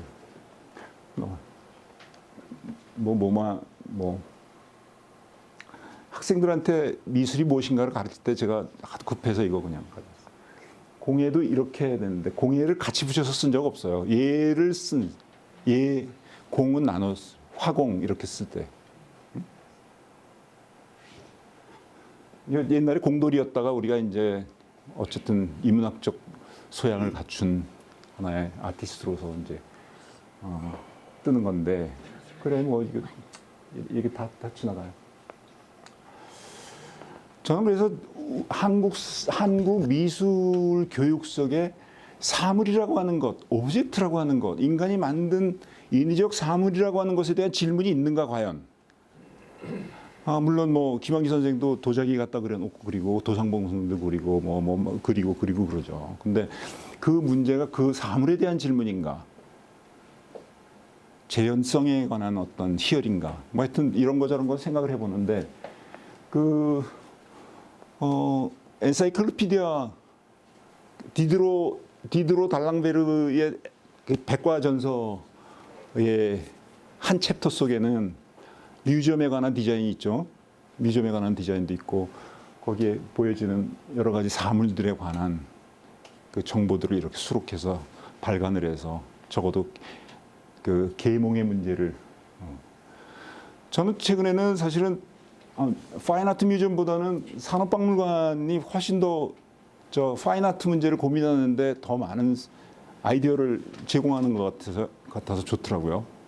그래서 자꾸 공예자 붙은 데 가고 뭐 이런 민행 같은 데도 뭐 산업박물관 같은 거 정말 매력적으로 보이고 그러는데 어떻든 그 핸드메이커들인 여러분들께 산업혁명이라고 하는 것이 가지고 있는 물건 사물의 생산에 급격한 혁명적 변화라고 하는 문제가 한국에서 미술대학생들한테 그 입력이 돼 있는가? 저는 미술이라고 하는 것은 김한기, 유영국, 장욱진, 김병기 이런 분들, 평양부자, 울진부자, 호남부자, 정말 떼부자들이잖아요. 그분들 떼부자들이에요. 그렇게 하이클래스 지배계층의 사람들이 일제시대 때 모든 정치나 관직에 나가는 것이 부끄러울 때 최고로 선호했던 직업 중에 하나가 화가인데, 그래서 우리한테 그것은 역이나 혹은 뭐 이런 기본적으로 먹고 살아남기 위한 어떤 이런저런 전략 이런 것하고 관계가 없이 우리한테 코드화된 것 아닌가 하는 생각이 가끔 들어요. 넘어가죠. 그래서 런던 박람회, 대형 박람회, 이른바 그레이트 익스비전, 이 문제가 루브르 미술관의 개관 이상으로 훨씬 더 중요한 문제다. 근데 그것이 간과되고 있다. 넘어가죠. 크리스탈 팰리스 공룡까지 자기들이 보지 못한 것까지 다시 복원해서 미학화시키고, 존 러스킨이 그래서 관심 있고, 그 산업혁명 시대를 거치면서 옛 건축으로 들어가 베니스의 돌이나 뭐 세븐램스나 이런 것들, 뭐 계속 넘어갑시다. 윌리엄 모리스 같은 사람들, 그래서 관심이 있어요. 그러니까 제가 그거 하니까 그런 거에 관심을 보이니까 공예계, 당신은 파인 아트가 아니라 공예계에 가서 놀라고 편짜기를 해 또 넘어가요. 그래 뭐 그 뒷시장의 힘은 무엇인가? 넘어가죠. 뉴욕에 와서 이런 거 보여드리는 건 이상하네. 그래서 한국에서 한국 미술이라고 하는 문제에 관한 아까 뭐 전통의 문제, 우리들의 미학적 정체성에 관한 문제들을 얘기할 때 뭐 안 나올 수 없는 것들이죠. 뭐 저기 일본 거하고 비교를 한다든가. 그런데 참 재미나는 거는 그 양반 중심 사회에서 그 백색 단색파, 이건 명확하게 조선시대 전통의 그 재해석이죠. 모더나이즈 시킨 어떤 조선 전통이고, 아무것도 이미지가, 도상이나 이미지들이 다 부정됐던 시절. 그렇지만 고려 쪽으로만 올라가도 이미지의 천국 아니에요, 거기? 고려 불화 같은 것만 보더라도. 어떻든 하층민의 이런 부적 같은 거는 무시됐고, 아까 국국 같은 것도 마찬가지겠죠.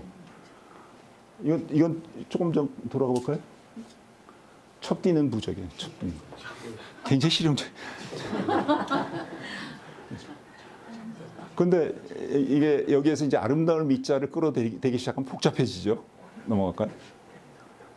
믿을 신자를 이건 아주 독특하죠? 독특해요. 보자기. 한국에서 가장 옛날 한국 물건을 가지고 밖에 나갔을 때 관람객을 많이 모으는 것은 국립중앙박물관의 컬렉션이 아니라 한국자수박물관 허동화 컬렉션이에요.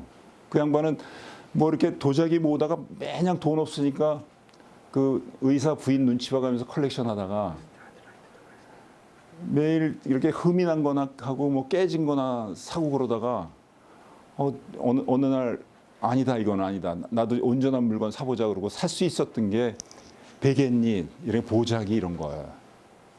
그러면서 그거 모았는데 어디나 가면은 그 미술관 돈 벌게 해줘요. 일본을 가든 뉴질랜드를 가든 미국으로 오든 그 관람객이 확 늘어나요. 몇 배가 늘어난다고, 이런 것들에.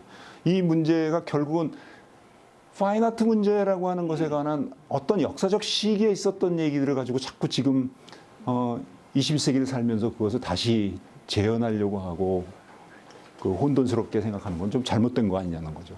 넘어갈까요? 계속 넘어가요. 우리 기억 속에는 이런 거죠. 조금 전에 천경자 선생의 미인도는 아마 한국 사람들의 눈에 이렇게 깊이 있게 각인된 건 없을 거예요.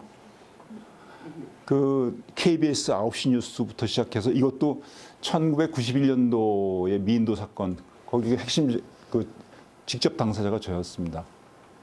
그래서 작년에는 검찰에 가서 12시간 그 그러면 조국 부인 같이 했으면 안 돼. 난 못한다고 그러면 되는 건데 12시간 조선받았어요. 어떻든 91년도니까 작년도 18년도 거의 20년 가까이 때때로 불러내다가 다시 어떻든 우리한테 그림이죠. 우리한테는 미술이라고 하는 것이 이런 거로 각인돼. 아까 뭐 이중섭 뭐 이런 것들. 컬렉션하고 싶지 않으세요? 아, 이게 예술이에요? 이런 퍼포먼스라고 있어요. 제가 좀 화가 나서 이건 항상 우리 한국군들은 한국에 합참해서 크리틱을 하는데 북한에서 미사일 쏘면은 탄도 미사일이 아니라는 평가는 변함없어. 늘 무슨 아트 크리틱하는 것 같이 평가만 하고 있어요. 코멘트만 하고 있어. 그것에 대응을 한 번도 못 하고. 저는 공군 장교로 지원해서 백령도에 가서 1년 동안 살았거든요. 그래서 국방이라고 하는 것이 무엇인지에 대해 저 나름대로 가지고 있는 생각이 있는데 이렇게 정치적인 얘기하면 안 되죠, 여기서. 어떻든 뭐 그래. 이 문제들을 어떻게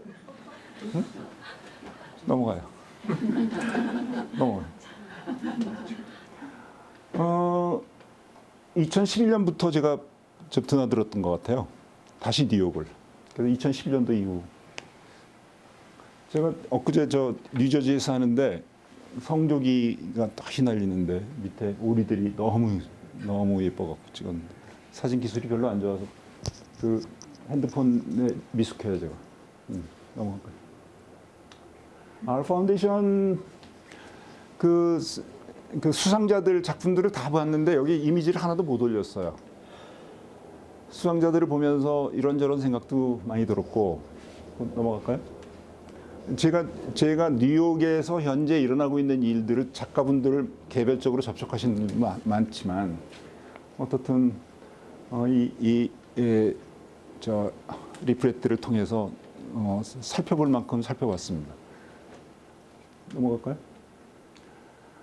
그러면서 이 알파운데이션에서 하는 일이 얼마나 중요한 일일까를 의무점으로 생각을 해보는데 적어도 제가 이따가 말씀을 한번 드리겠지만 뉴욕의 한인 사회라고 하는 거, 이민자의 나라 뉴욕의 한인 사회는 오픈 소사이어티일까 크로스된 소사이어티일까라고 하는 의문이 있어요. 전 질문이라기보다는 호기심이 있어요. 오픈 소사이어티라면 혹은 아니면 크로스된 소사이어티라면 하는 생각을 하면서 봤어요. 그런데 적어도 여기에 그 심사위원으로 3분, 2분씩 이렇게 올라오는 분들이 100여 점 혹은 몇백 점의 응모 작가들의 작품들을 예의주시하면서 적어도 고민을 하겠다. 고민을 하면서 여기 커뮤니케이션이 일어나는 공간이 되겠다. 그리고 거기에 응모를 하는 그 퍼포먼스가 일어나겠다. 그리고 그것이 어떤 의미였든지 커뮤니티의 문제가 무엇인가? 커뮤니티가 오픈된 커뮤니티인가, 열려진 커뮤니티인가, 혹은 닫혀진 커뮤니티인가, 아니면 여러 커뮤니티들 사이에서 미국이라고 하는 한 국가 안에서 그 다민족으로 구성된 사회에서 한인들의 역할, 한인 미술의 역할은 어떤 것일까? 이런저런 질문을 자꾸 던지게 되더라고요. 그냥 제가 이것을 타이핑을 다 했는데 타이핑을 하면서 그냥 봤던 인물들이에요. 그 적어도 이분들이 한국 사람들이 가지고 있는 공통적인 경험이나 어떤 그 경험의 표출에 관해서 어떤 생각을 갖겠다. 그리고 크리티컬하게 조언을 해줄 수 있겠다고 하는 상상을 해봤어요. 계속 넘어가죠, 뭐 제가 아는 분도 있고 모르는 분도 있고 그렇지만 전시 타이틀이 어떤 때는 빠져 있고 어떤 때는 제가 카탈로그 없어서 못 봤고 그렇지만 여기에도 Domestic Affairs, Multiple Exposure, Special Vision 이런 것 속에 젊은 이게 몇 살까지 나이는 제한이 나이 제한이 없어요. 저도 해도 되겠네요, 그럼. 예. 어쨌든 그러면서 여기에 모여진 사람들의 어떤 공통 분모를 이렇게 개념화 시킨 것이겠다는 생각을 하면서 생각을 해봤습니다. 넘어갈까요? 핵기는 굉장히 중요한 것 같아요. 어떻든 1955년부터 1989년까지 컬러링 타임,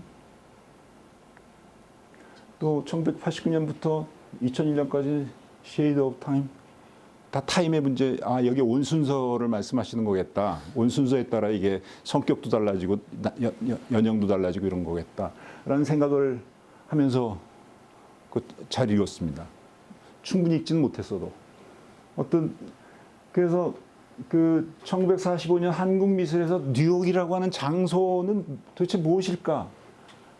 라고 하는 생각을 한다면은 제가 그냥 여러분들한테 이렇게 렉처를 하니까 이렇게 팩트를 얘기하거나 제가 연구한 것을 말씀드린 게 아니라 이런 거 저런 건 고려해 봐야겠다. 만약에 한민족이 공동체라는 전제 아래 이야기를 나누는 것이라면은 그것을 가로지는 정체성은 무엇이고, 한 번 더 거주 한국인 혹은 뉴욕 이주 한국인, 2세대, 3세대 코리안 아메리칸, 혈통 가졌을 때 언어적 공동체에서 벗어난 사람들, 여러 종류의 사람들이 있을 텐데, 과연 그렇다면 이 안에서 그 구성이라고 하는 것들은 어떻게 시각화시켜야 되는가? 넘어가 볼까요?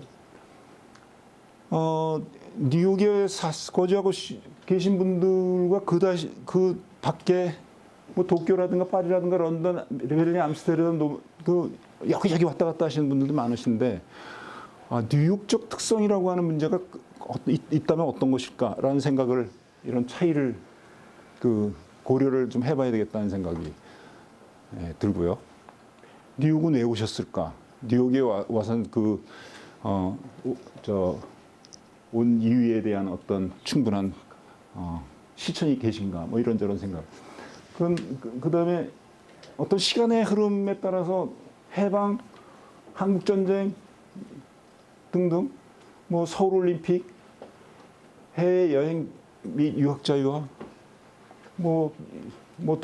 등등이, 에 따라서 오시는 세대마다 적어도 공동체에 대한 경험 자체가 전혀 달라지고 있다는 생각이 들고요. 1980년대 경험을 가지신 분들, 올림픽 이전, 1980년 5.18 이전, 이런 것들은 굉장히 다른 터닝 포인트가 되고 있다는 생각을 해서 이 문제를 경험적으로 쉐어해야 되는 것인가? 아니면 그것이 불필요한 것인가? 이런 것들에 대해서 굉장히 달라질 것 같다는 생각을 해봤습니다. 넘어갈까요? 부처님이 제자한테 그대 생각은 어떤가? 보살에게 장엄한 불토가 있는가? 금강경 10품에 없습니다. 세존이시여. 왜냐하면 장엄한 불토라는 것은 장엄하지 않다는 거예요. 그것을 일러 장엄하다고 말하기 때문에 그냥 장엄한 것이다. 그러니 수월이여, 모든 보살 마하살은 마땅히 이렇게 청정심이 생기며 마땅히 색에 머물러 마땅히 소리, 냄새, 맛, 촉감, 법에 머물러 마음이 생기지 않으며, 이게 우리는 색을 쓰고 촉각을 쓰고 그러는데 이게 깨달음으로 가는 길에 먼 건지 모르겠지만, 어쨌든 뉴욕이라고 하는 것이 하나의 유토피아로 상정이 됐다면은, 그것이 현실은 유토피아가 아니라 유토피아로 갈망하기 때문에 유토피아인 것이고, 그래서 넘어갈까요? 그래요. 감사합니다.